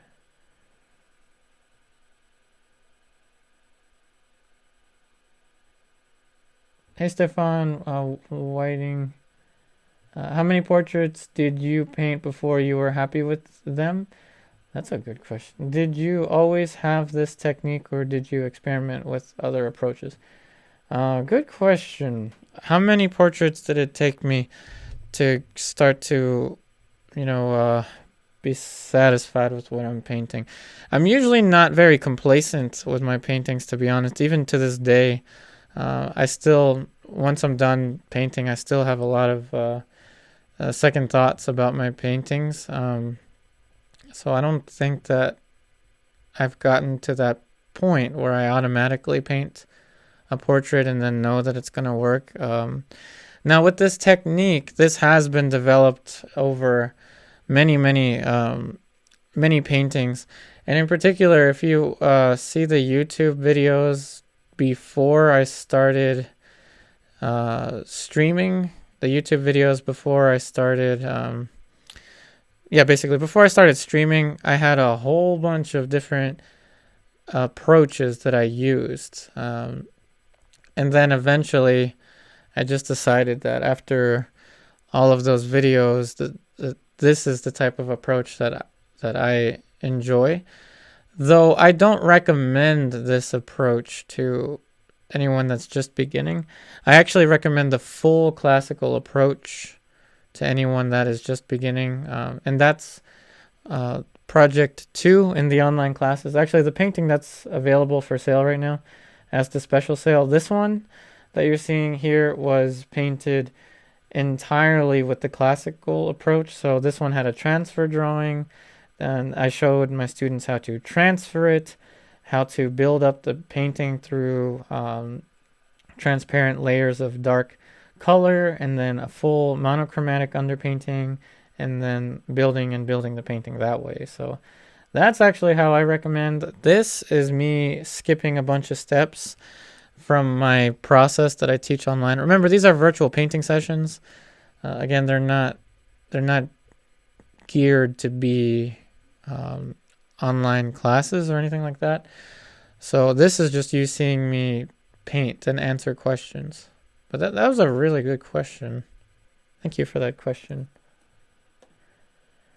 Hey Joe Harb, Master Bronzino, Michelangelo Del Sardo. Oh well. Thanks for the list. Tiepolo. Oh yeah, definitely love Tiepolo. Oh yeah, and David LaFell. Awesome.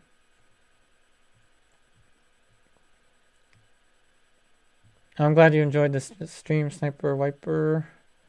Welcome back. Ingrid coming in with the Rembrandt. Oh, yep. Take care, Alwyn George. Hey, Joe Harb. And of course, I love this channel and watch it a lot. Oh, thank you. Hi, B.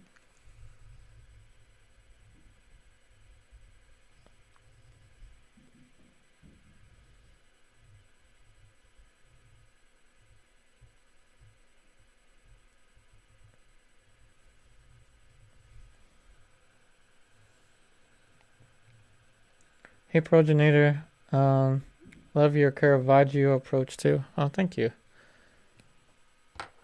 Did I title I don't know if I titled a video with Caravaggio's approach. Now, I remember doing a Caravaggio master study, but it was more or less a study. So that's this one here. I wonder if this is the one you're talking about. So this one actually will go in a box of someone who has purchased a painting recently in the special sale soon. I actually do plan to use that one.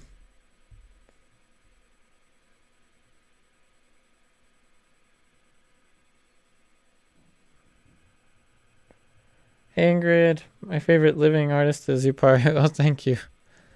That means so much. Very humbled.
Hey Progenitor, yeah, that's actually the same painting from that Caravaggio paint along.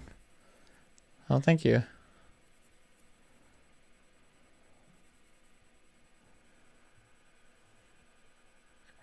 Hey Jeff, have you painted a portrait from a computer screen versus a picture? Actually, right now I am using my iPad screen. So I always suggest, so everyone, I'll answer your question directly. So I actually have my iPad to the corner, off to the side, kind of to emulate what it's like to paint a model from life. So I usually just have my iPad off the screen, or off the screen, really. I usually have my iPad off to the side there, and then of course I have my painting here, even though you can't really see it, and then the computer, which is over there. So thank you for that question.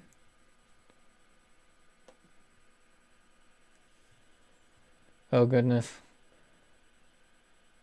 Oh, Ingrid's still here. Thank you, Ingrid.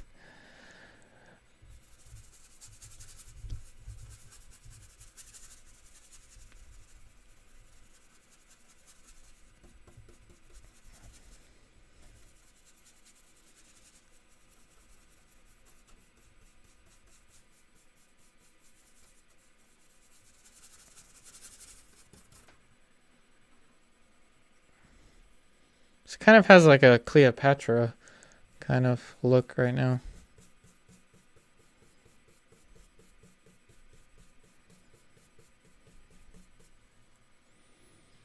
And of course I made her hair a little longer than the image. Just because I don't, compositionally this doesn't make sense to me. Because I feel like the arm, or the hand is competing a little bit with the face. And obviously you can't see that far below here in the photo reference. And again, this is from Unsplash, this image. So I had no control over that.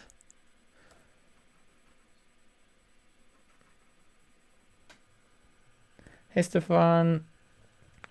Thank you so much. Very informative. I normally paint landscapes. However, I painted my first portrait the other day. A lot to learn, but very fun. Oh, yeah. Thanks for joining the Patreon as well. All right, Mariah, and enjoy Zumba.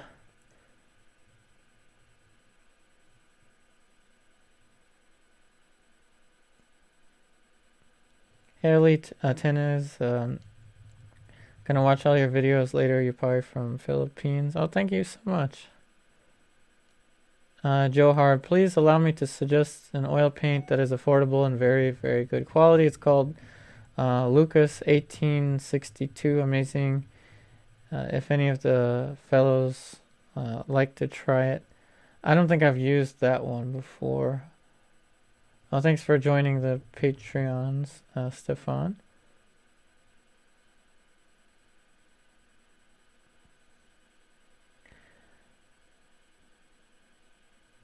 Hey, Steven, I think she's starting to look a little like Wonder Woman as opposed to Cleopatra. Well, maybe. I don't know. But I don't mind either of them, either of the likenesses.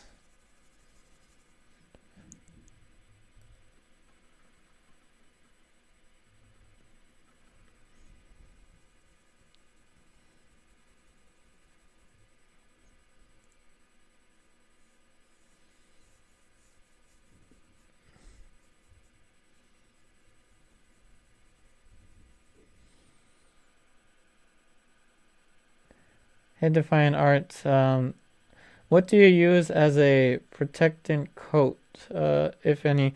I've actually recently switched to Gamvar picture varnish. I use that when the paintings are touch dry.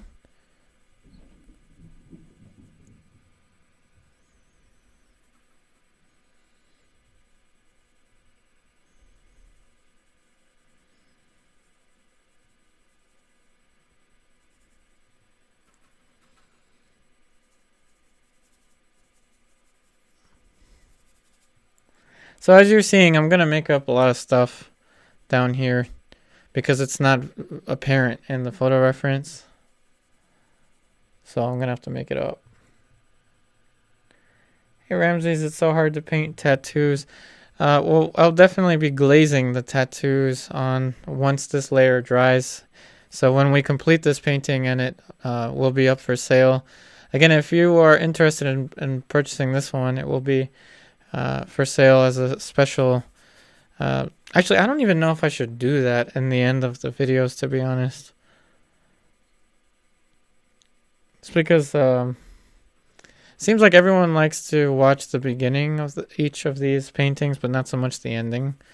So I don't know if it makes that much sense to sell them in the ending. I don't know.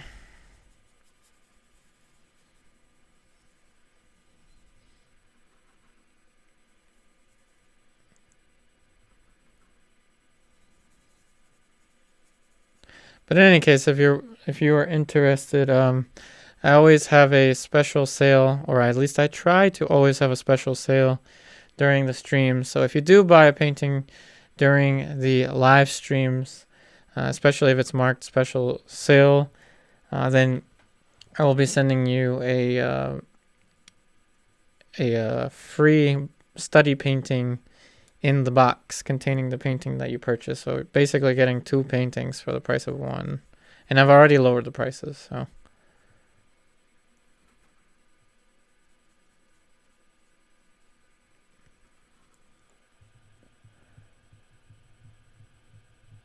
Hey Doreen, I've heard that Lucas student grade is even good quality if you want to save a little money. I've never tried it, so I don't know. I have no clue. Alright, take care, Ellie. Oh, thanks, Monique.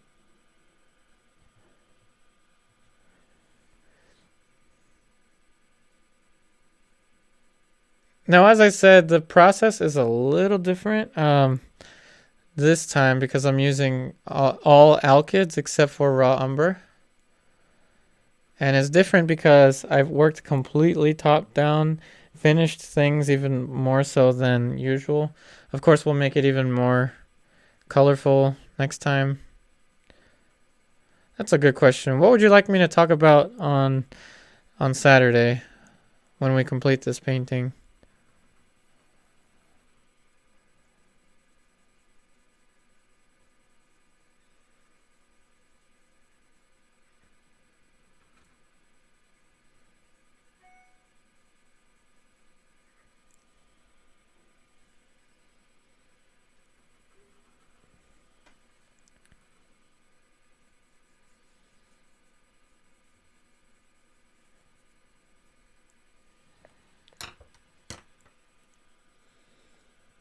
Hey Steven, so in reality from the stage this painting is that you could paint a crown, Egyptian clothes and a tiara and a cape or a headscarf with tattoos. We have many options. That's true, whatever will help to sell the painting really.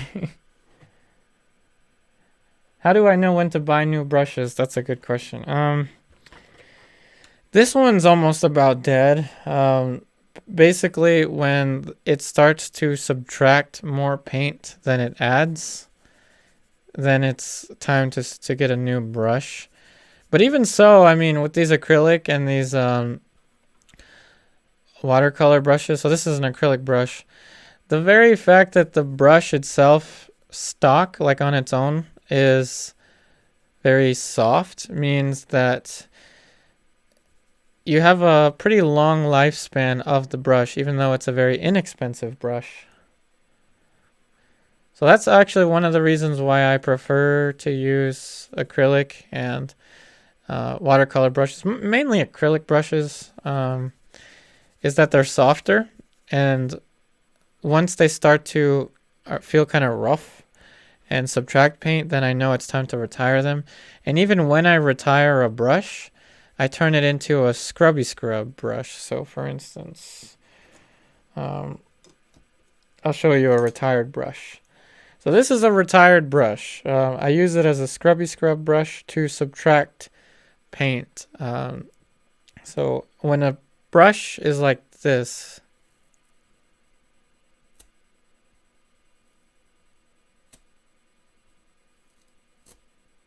that's when it's time to retire the brush and turn it into a turn it into a scrubby scrub brush. But if it's still like less pressure like this, then the brush is perfectly fine. And again, these are acrylic brushes. They last forever. Hey Troy, are the tattoos gonna go on in this stage? No, not this stage. I'm gonna glaze the tattoos on because I usually suggest with tattoos, if you're painting a model that has tattoos, it's easier when you already have the skin tones more or less set. Because then if you're adding the tattoo, it can kind of, if I were to add the tattoo wet on wet, sure, that's possible. But I could easily smudge the tattoo if I'm painting wet on wet. But I don't know, sometimes I've painted tattoos wet on wet before, so that's just really up to the situation. Hey Monique, yeah, I will work on the scarf at some point tonight. As I said, these are pretty long streams, so it'll definitely cover a lot.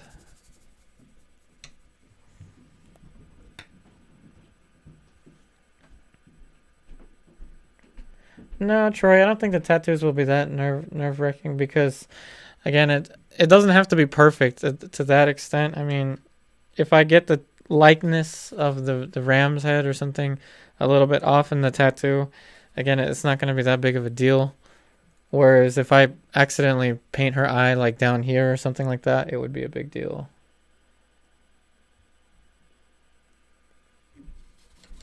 Harjot has entered the chat. What's up? Oh, and the shape of her eyebrows is off. Whoops. Off with your eyebrows.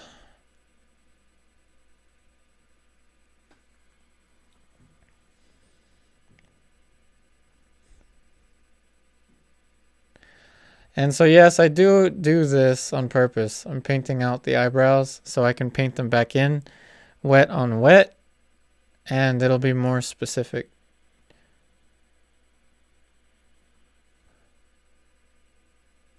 Oh, I actually ran out of my alkyd titanium white.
Hey, Harjot.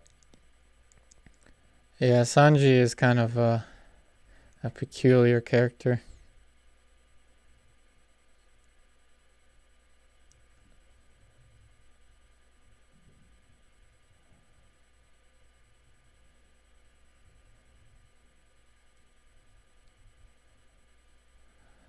So in case anyone was wondering how to paint realistic eyebrows, first chop them off and then paint them on wet. That usually gives you the most advantage with the edges.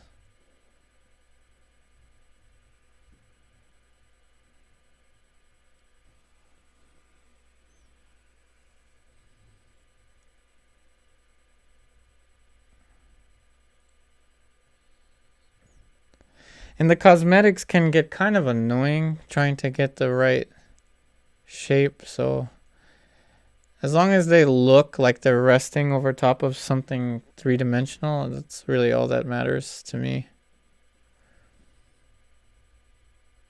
I'm not much of a fashion person, so I don't stress too much over the exact shape of the eyebrows.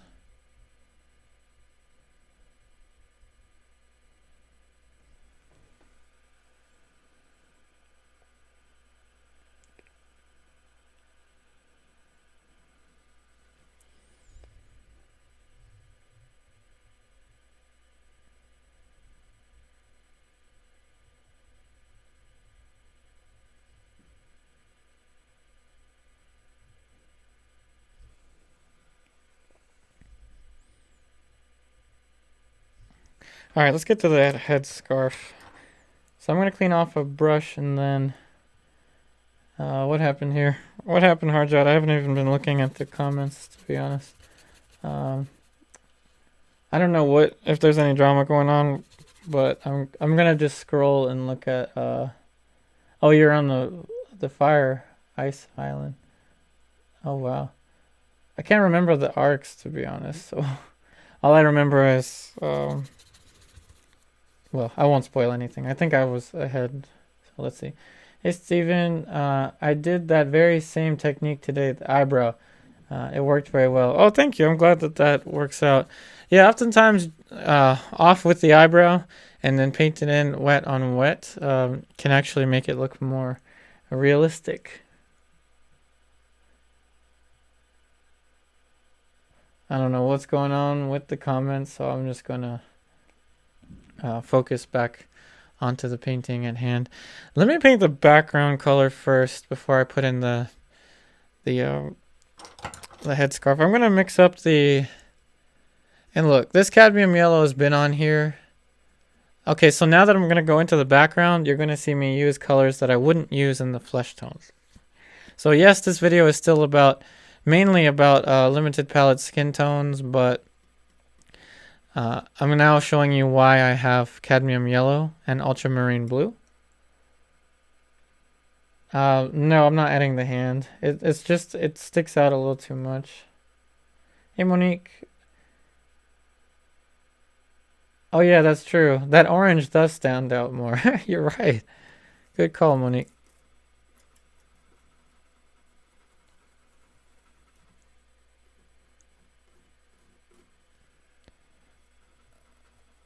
Now the background is like an off gray, olive green kind of color. So I'm going to try to mix up a bunch of it with the palette knife. This is paint that was saved from a while ago, so if there's any of it that's any good, it's going to be in the center. There's a little bit of it that's good. Let's see. Hey, Corey Lewis, will you paint the patterns on the bandana and then glaze over them, or will you paint it the rest of this? Let's see. That's a good question. I think the bandana, I'm going to paint it very, I guess, flat, very kind of plain. And then I will alla prima paint over that the texture. But with the tattoo, I'm going to glaze it, kind of like an ink-like line.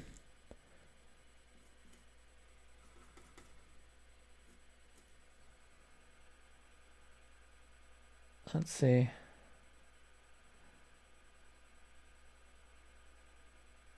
Hey, Edward, what does your medium do? Good question. I actually have to use more of it.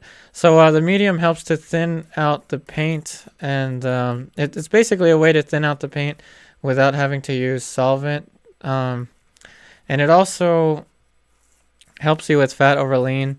So when you use more medium in the later layers, it helps to maintain the fat over lean principle. I just realized something here. I used some of the paint that was still here, and I ended up using some of the non-alkyd paint. So I'm gonna put in more alkyd paint for the background as I'm mixing up the background. Hey Harjot, do I have a link to check the work?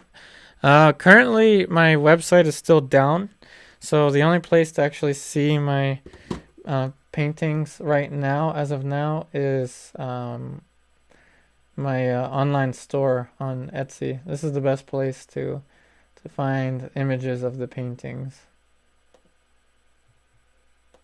But as of right now, my website is down. All right, let's see if this will do. I want a kind of neutral olive green. So I'm going to test one little spot first. And that's pretty good. It's just maybe a little too dark.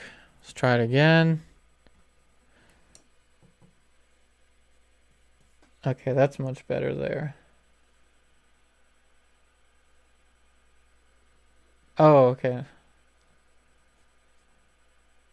Yep, no problem, Hardjot.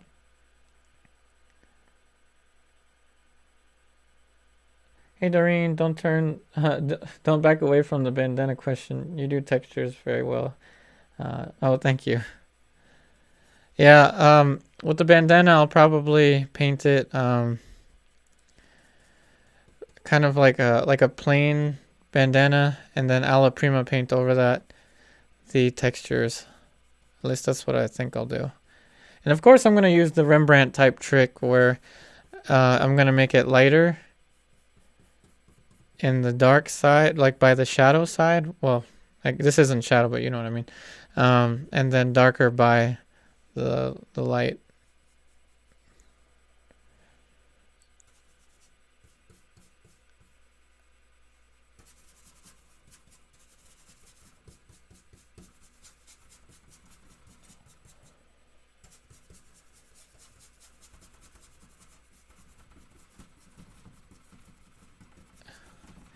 And every time I paint in the background, it always changes it dramatically. If anyone knows Toy Story, you know when the little aliens that are like the claw, or when they say ooh, that's kind of like what goes on in my head whenever I put in the background color, because it changes everything so much.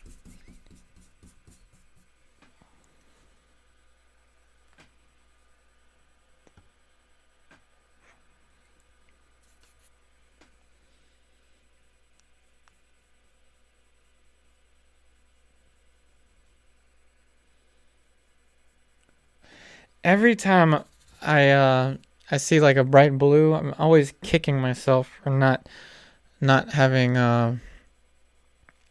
phthalo blue. As I said before, phthalo blue is a color that I would never ever recommend using in the skin tones, but it's a pretty useful color for still life objects and things like that. Hey Monique, how do you decide what colors to use in the background? I saw that greenish color kind of works nicely, but I didn't want to paint it, I guess, as gray, but a little bit gray, greenish. I usually like to create contrast, Monique, so with these skin tones, contrast would be something that's kind of bluish and greenish and a little bit darker. But I didn't want to make it too dark.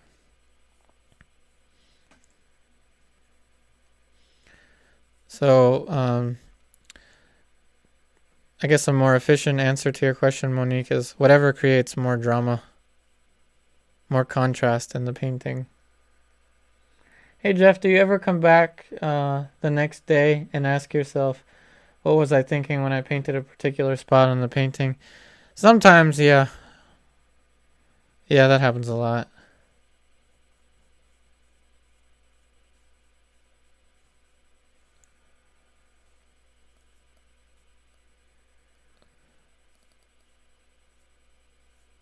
That question oftentimes arises when a painting isn't sold. I'm like, what did I do wrong? I mean, oftentimes it's just the market, but that's really that's really one of the instances where I'm like, what did I do?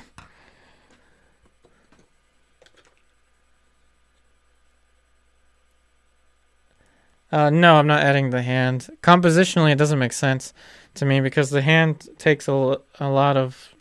It takes something out, I think, from the composition.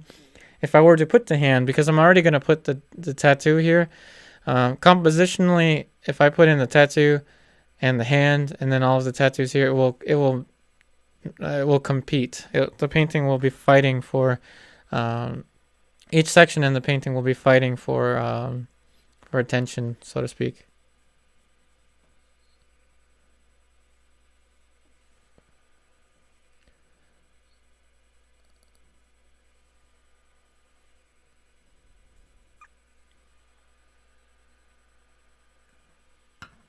And yeah, sometimes just looking away from the painting really does help you see things differently. You're right, Jeff.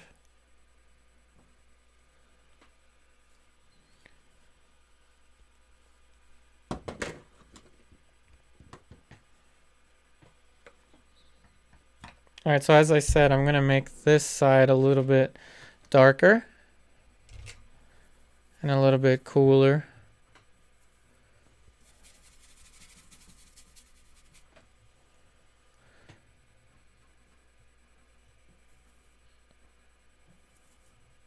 And I better be careful not to be adding any of the non-alkyd colors. Then it'll end up taking eons to dry, as in more than 2 days.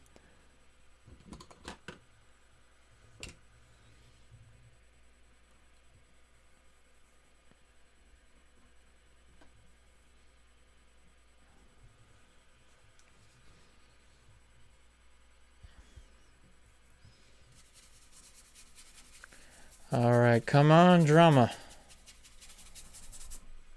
Okay, that's a little better.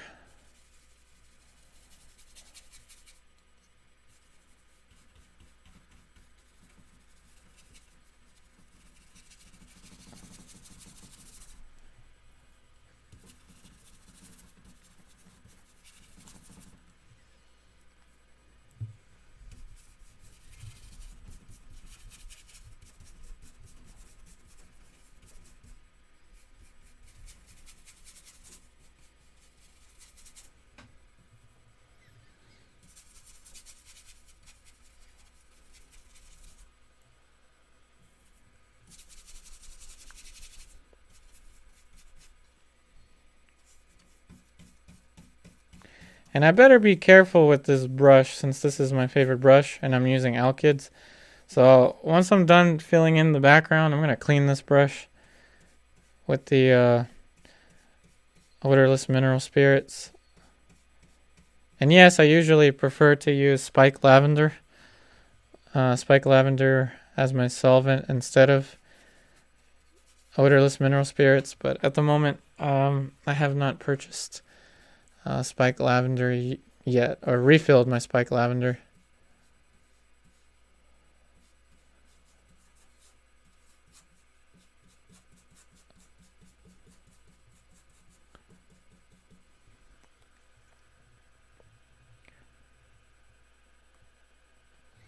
Hey, one page, the bandana looks like a crown. Well, I guess we've painted a crown. It's all good. Alright, let me...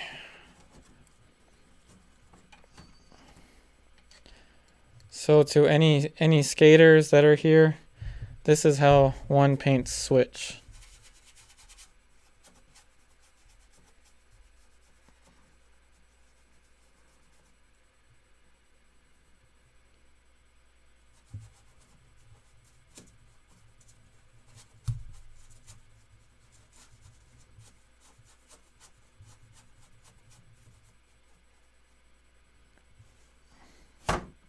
Okay. And LDL, thank you. I'm glad you liked the background color. Hey Corey, yep, I'm using Gamsol as my odorless mineral spirits.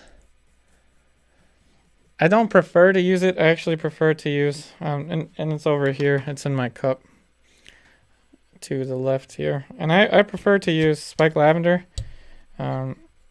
just because it has less of a kind of a eating the paint kind of feel that odorless mineral spirits has. But I mean, Gamsol works perfectly fine. I mean, it's like the Honda Civic of the solvents. Just all around reliable. Gets the job done.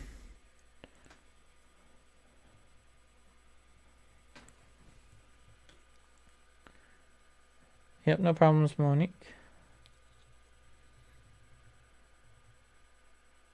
Hey Jeff, oh, I'm glad that the background is helping.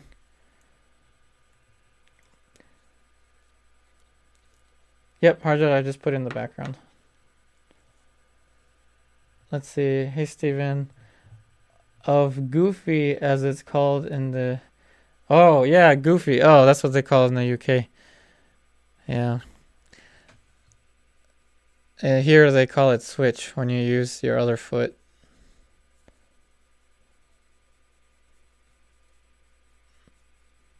Yeah, so switch for me would be painting like with my left hand. Which, no, I don't think I would ever do a painting completely with my left hand. Unless someone agrees to buy it before I start painting it.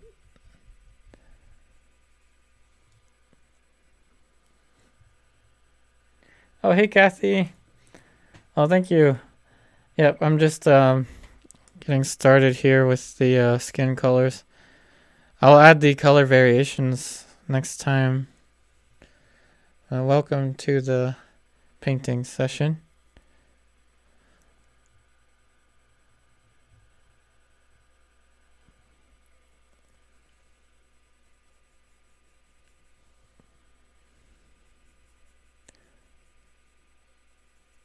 Another thing I'll say about alkyd. Oh yeah, by the way, Kathy, I'm using all alkyds this time, except for raw umber, just to kind of experiment. One thing I will say about alkyds that I noticed actually, I'm actually noticing now, is that when you get the paint on your skin, it settles in your skin, like it stays in your skin, which is kind of fascinating. Because you have oil paint drying on your skin. I don't know. I find that to be really cool. But again, it's nothing to worry about.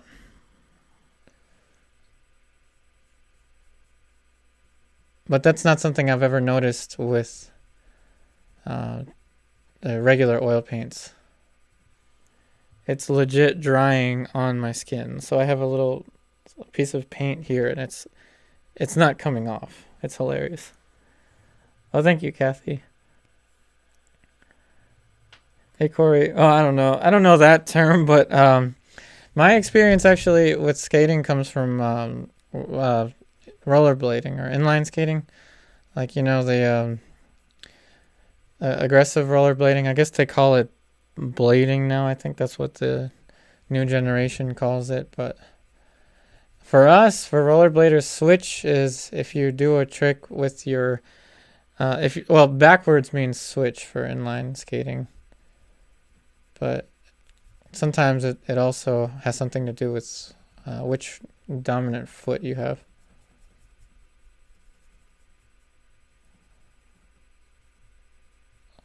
But awesome. I'm glad that everyone's catching on to the skating terms.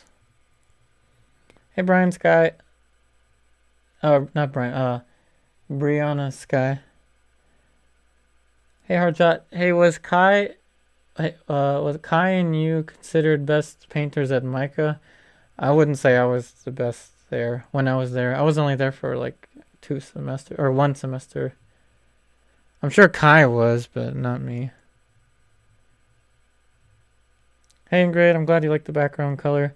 Hey, Steven, I watched an episode of Portrait Artist of the Year on BBC recently. One of the artists switched hands regularly.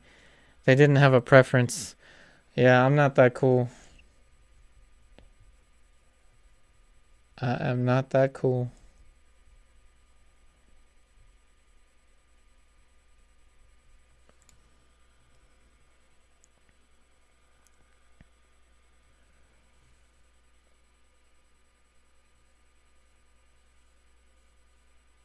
So clearly, I gotta put some more of the hair. So let's do that.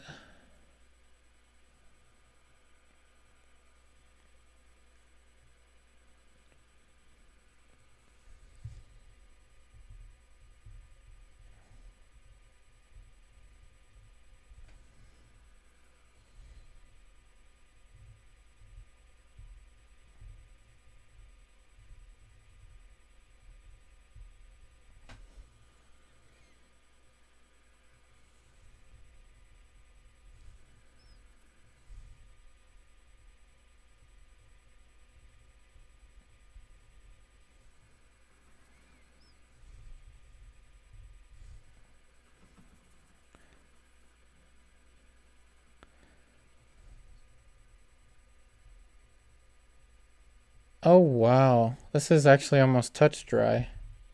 Huh. Yeah, alkyds do dry extremely fast.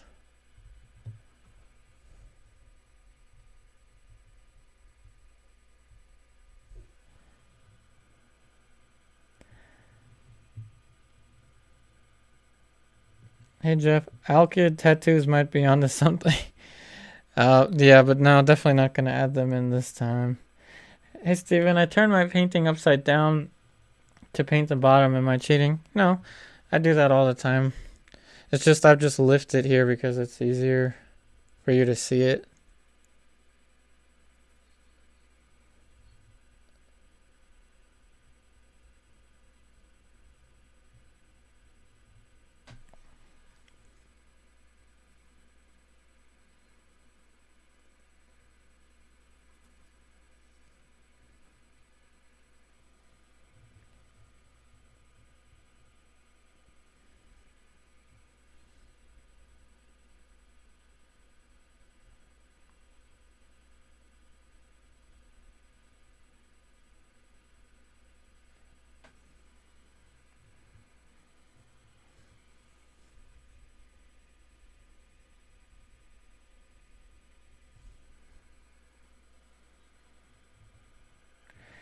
Hey Colin, Robson, do you use a proportional measurement or just use your experience? I usually, I mean, I have a measuring tool, caliper, but I mainly just use it to point things out when like someone asks me, like, I don't know, like usually the distance between the eyes is the length of one of the eyes here. I mean, obviously it'll vary if depending on the pose, right? But usually I don't measure too much. And I think it's just laziness and my preference. I don't really like to measure too much. There's nothing wrong with measuring. But sometimes if you begin your painting with measurements, I don't know, it's just my opinion, but I feel like for me that would be the very it wouldn't be as fun for me, I think, if I began with measurements. But to each their own. I mean, I can see how beginning with measurements can provide a sense of comfort. I can see how that could be a thing. So it depends on your personality, really. It's not that measuring is wrong or that not measuring is wrong. It's just, it's really down to the artist's preference. But sometimes I'll use a measuring tool to check. It's not like I never measure. You've seen it here, or it's been seen here in these videos before.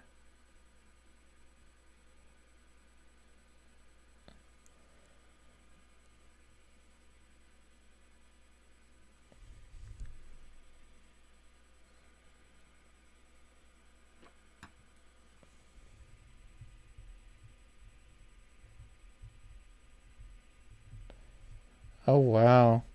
Yeah, even the background is starting to almost become touch dry. It almost feels like a hybrid between acrylic and oil paint. And again, this is not acrylic. This is oil paint. This is alkyd, the fast dryer.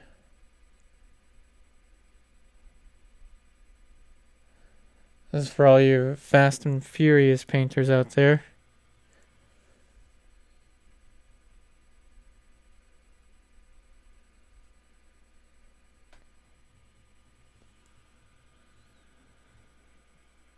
Ingrid,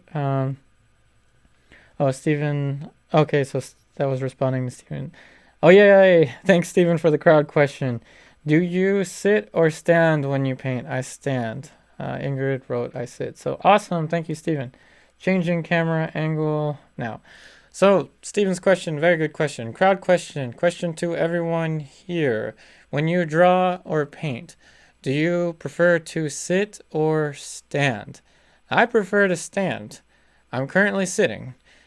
Why? Because if I was to stand, I would back up and crash right into my camera equipment that's behind me. So I'm sitting just for the sake of filming. But What do you prefer? So everyone watching right now, do you prefer to sit or stand? Excellent question. Thank you, Stephen. Oh, thanks, Ingrid, about the background color. Hey, Monique, I generally sit when I'm when in my small studio, stand up if at a workshop.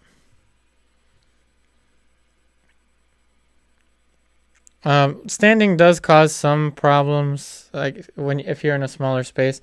For example, one time I backed up into my easel, dropped my easel with a big painting on it, and it fell and crashed onto my phone and cracked my phone. Probably the most exhilarating painting accident I've ever had.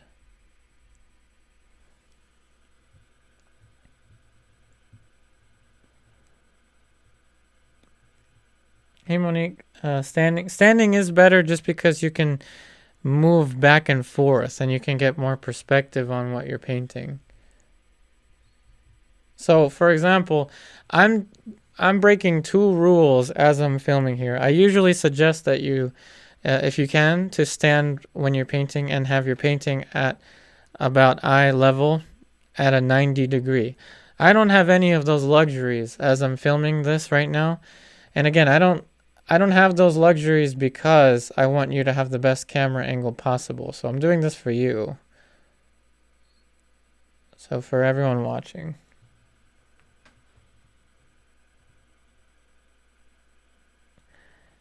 Hey Maria, stand, but I have a bad back, but I will get up and move back to see my work. I do have a bad back too. I have scoliosis. For everyone out there, scoliosis crew. That means curvature of the spine.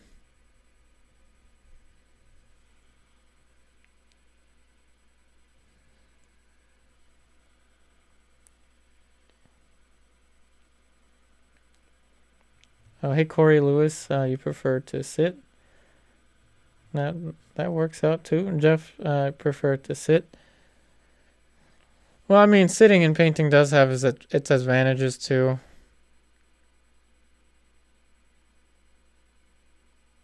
But in general, I usually, when I'm teaching in-person classes, I always suggest my students to stand if they can. I know that there's obviously sometimes there's complications to that.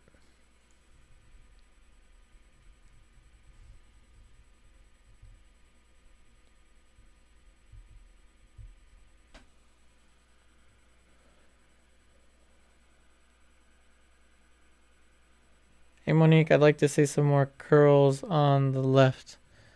All right, you've got it. Add some more curls.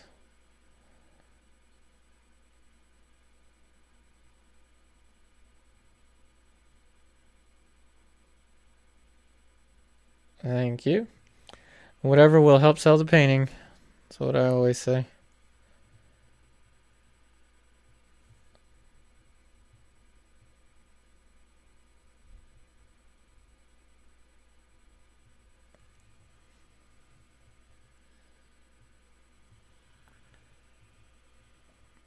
The blue kind of reminds me of the pearl earring a little bit. I don't know if anyone else is getting that vibe. There's a pearl earring painting by Vermeer.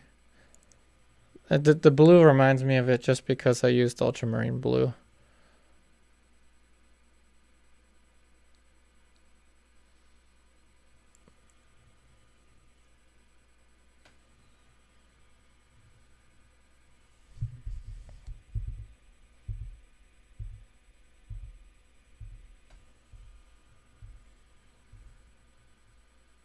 And I'm going to have to use the background color to draw some of those curves for the curls a little more.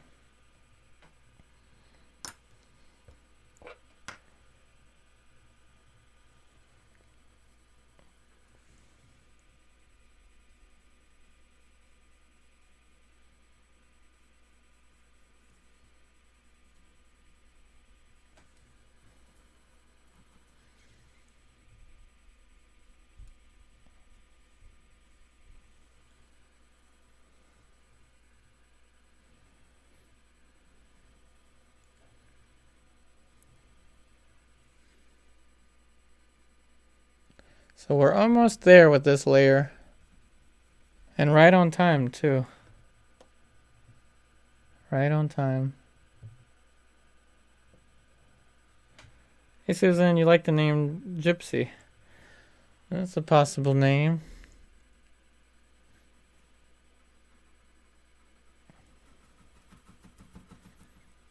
Maybe she can be a fortune teller.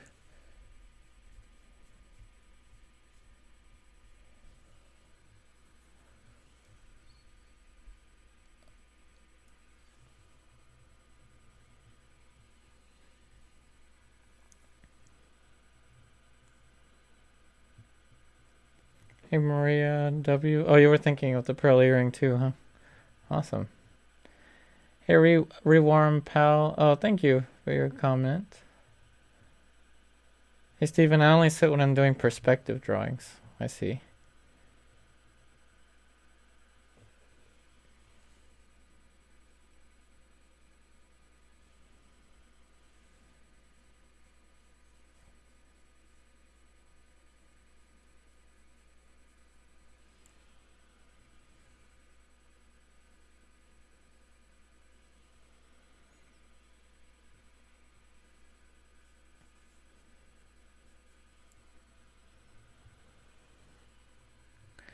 Alright, so now I'm going to just add something over here. I'm going to make up a shadow.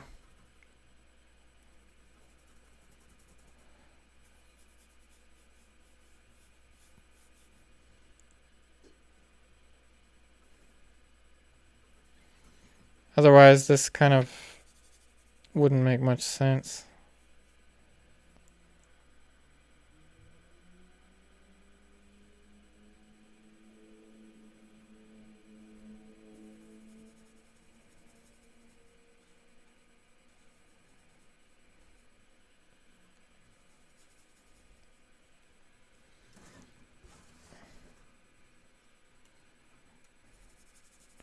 So obviously I'm going to add more hair back here to cover this.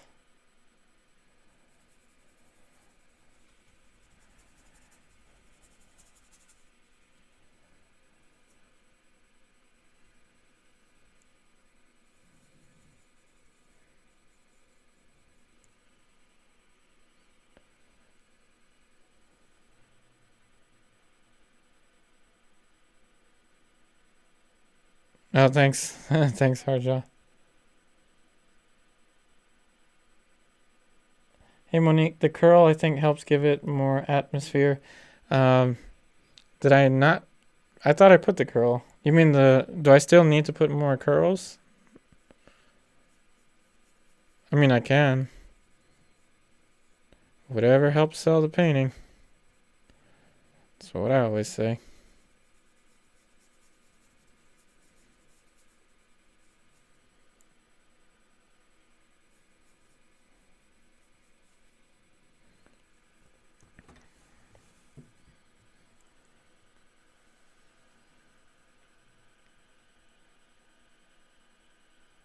Hey, Steven, her name is Lana Graves. Like Lana Del Rey, but Lana Graves. Awesome. Hey, Monique. Oh, no, the curl is good? Oh, okay, good. Yep, because we're almost there. So again, everyone, this is the last, I guess, 10 minutes that this painting here will be available as a special sale or special purchase, at least for a while, I guess. But this is, again, a painting that was created during my online classes. This painting has several layers. It's only one of 2 portrait paintings that I currently have available for purchase. Again, the link is in the comment section here. It's the link that I have posted or pinned. And here is the price in case you're wondering how much it is.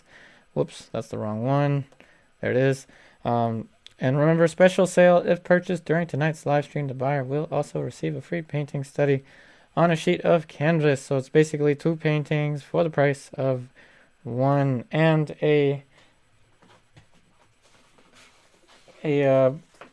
painting study on a sheet of canvas would be something like this, or something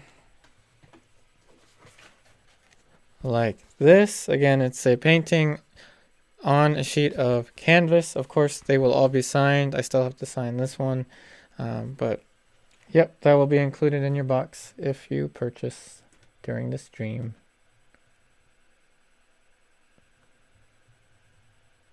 Hey, Kalu Johnson, you're doing a nice job. Oh, thank you. Oh, thank you. I'm glad that these techniques are inspiring for you. Hey, Nelita. Oh, okay.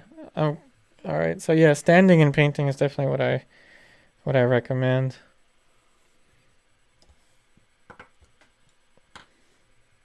All right.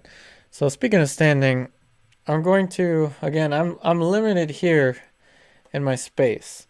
So again, the painting is about like the distance of my arms here, even less than that. So if I sit back even the most that I possibly can, it helps. But the best thing to do is to be able to stand back about like 5 or 8 feet away from your painting so you can really see it in perspective.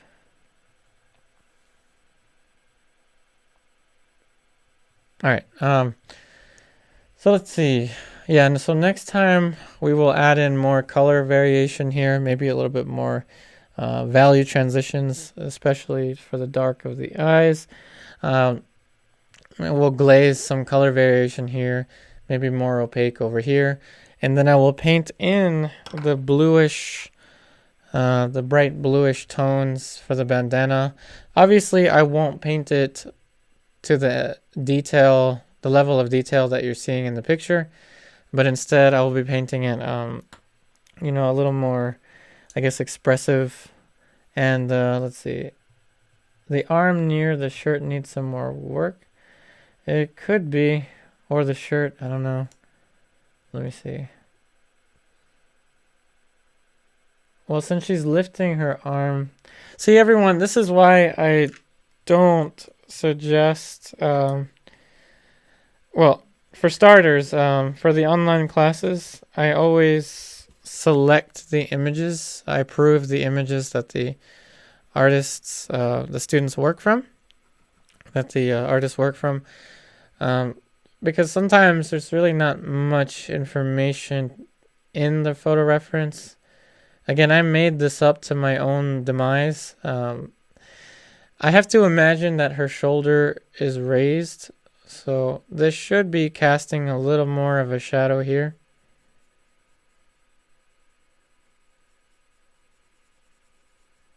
Do I see it in the picture? Not really, but from my knowledge of form and perspective, this is something that should be there.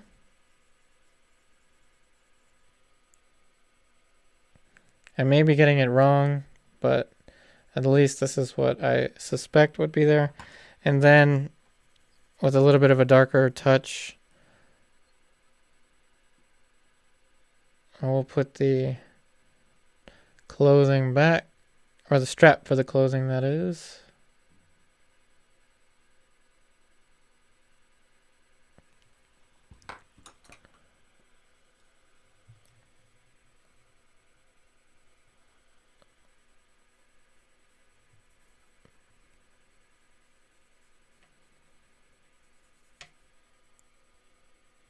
Okay, so that was too dark.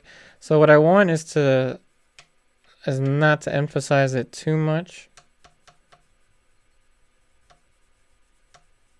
And softening as I go.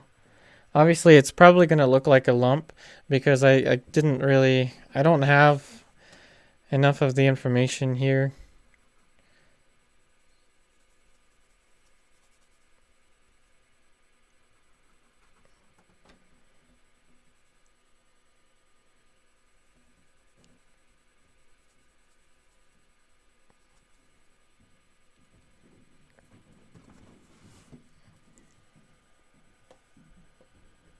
Hey Doreen, include the tattoos. You do not need the hand to be raised. Yeah, I'm not going to put the hand in there.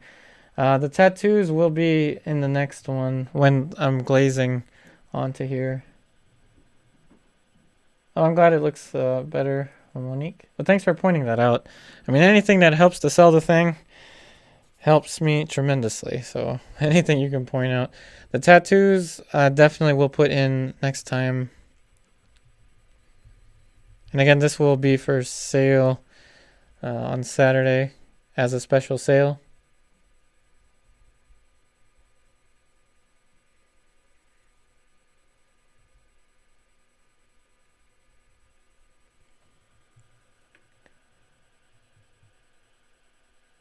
Yeah, it's the strap shadow area. Yeah, you're right, Monique. This is true. So hopefully it looks a little better now. Maybe it'll look even more, I guess, natural if we pull out the light here and let that kind of fade.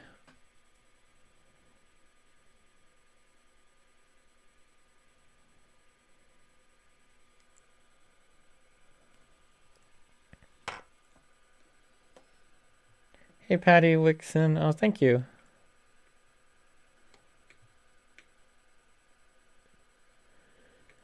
All right, so what now? So I'm gonna go ahead and get the fan brush and soften, especially over here. There's a little, it's a little too thickly painted in the background, or it's just painted too thick.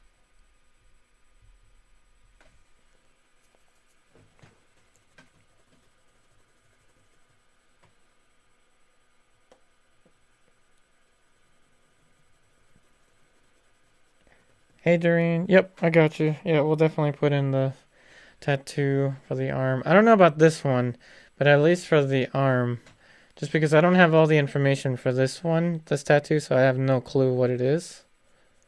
So it will be this one, the ram's head. And I'll make the ram's head that you're seeing there a little bit bigger than the photo reference, so it fits the arm.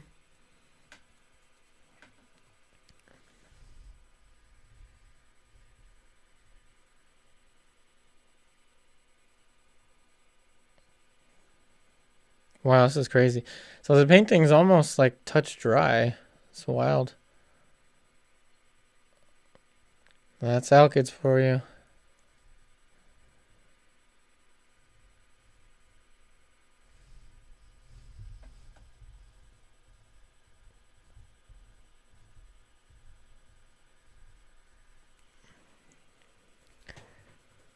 I'm glad you that you like the eyes, Monique. Hey, Maria. Thank you. You probably got to go. Being my first time watching you, I want to say this is beautiful. Thank you. Well, Maria W., since this is your first time, shout out to you, Maria W., since this is your first time here. I hope that you are enjoying the virtual painting sessions. And to anyone else, if it's your first time here, I can give you a shout out directly. Will you oil out before starting again on Saturday, Jeff? Good question. Good question. Very likely so, because this is kind of an accelerated process. So this is, to me, this would to me be like the fourth layer or something if I were painting at a normal speed. So yes, you're right. Oh, you're ahead of me there, Jeff. Awesome. Have a good night, Doreen. All right, as usual, this is what I always do in the end of the streams. I guess not always, but mostly this is what I do. I'm going to be cleaning off the brushes and then cleaning off the palette. And this is going to be our dedicated questions and answers time. So if you've been wanting to ask me a question and didn't want to ask me because I was painting or something, feel free to ask me now as I start to clean the brushes with the solvent. And yes, you're going to hear some noise beneath the microphone here. And I'm just going to use paper towel and solvent.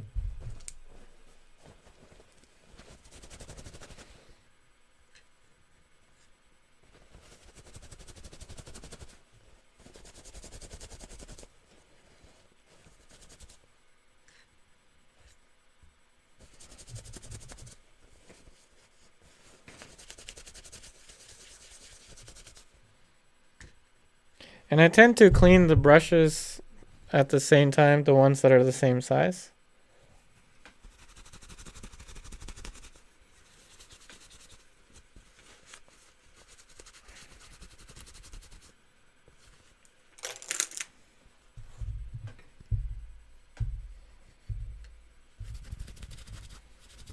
But they were already pretty clean as I was cleaning them as I was painting with the alkyds. It's very different. It's different compared to the regular oil paints, the non-alkyd oil paints. Just because with the regular oil paints like Williamsburg and Old Holland, they don't dry as fast as the Griffin, Winsor Newton Griffin. All right, so Monique, noontime on Saturday. Oh, you mean the live chat? The live chat is on Sunday. If you mean for the for Patreon, it's 12 o'clock Eastern Standard Time for the live chat on Sunday. It's on Sunday. But I'll be creating a post for that, Monique. Hey, Barho Watch, what am I using to clean the brushes? Just Gamsol. But for this one, I will use both the Gamsol, the odorless mineral spirits, and then the soap and water. Obviously, I don't have soap and water here to clean this brush, so I'll be taking this to the sink after the stream ends.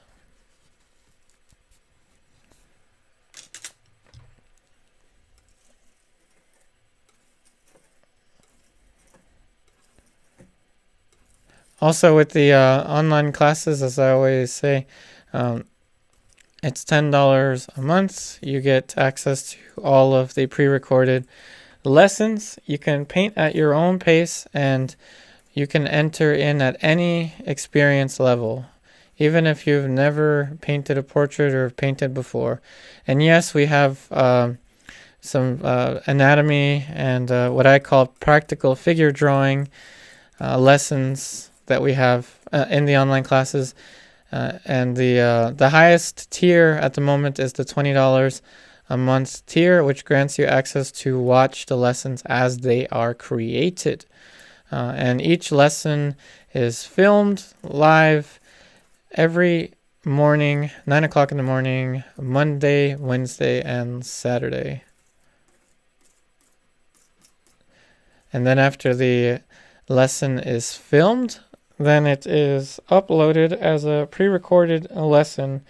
And yes, I do have all of the lessons organized in playlists so that any project. So for example, this painting that was for sale during this stream, or I guess it's still for sale, but this one, for instance, is project number 2. So this is the one that I recommend all online students start out with, project number 2, because it comes with the entire process, which is the transfer drawing process. So yep, that's as much information as I can speak of at the moment. Hey Monique, so 9 a.m. on Saturday to finish this painting. Oh no. Since this is not the online classes, 5 o'clock p.m. Eastern Standard Time is for the virtual painting sessions. So Monique, the morning is for the online class lessons. 9 a.m. in the morning is for online class lessons, Monique. And 5 o'clock to 5 or 5:30 p.m. is virtual painting sessions. And I have it set up that way just because I have a more secure internet connection in the morning. So I don't want to risk losing my connection during the lessons. So that's why I film it at that time. Although I haven't really lost my connection that much during the virtual painting sessions. We only lost, I think, like 1 stream so far. Yep, no problem, Monique. Hey Jeff, I use Murphy's oil soap after turp. I've also heard of artists using like ivory soap as well. There's also that pink soap that they sell specifically to clean brushes.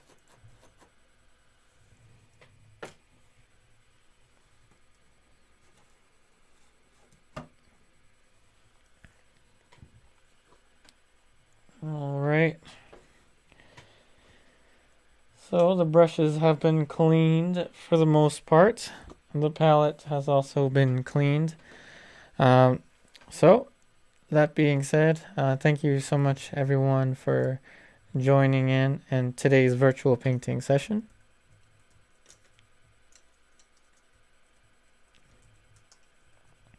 I'm just gonna type out my little sayonara. Alrighty, so thanks for watching everyone. Oh, thank you, Corey. Oh yeah, Kathy, that's right. And Spike Lavender, definitely. Yeah, Spike Lavender is. I'm gonna get more of the Spike Lavender soon. Actually, it's definitely my preferred solvent to use over Gamsol and turpentine.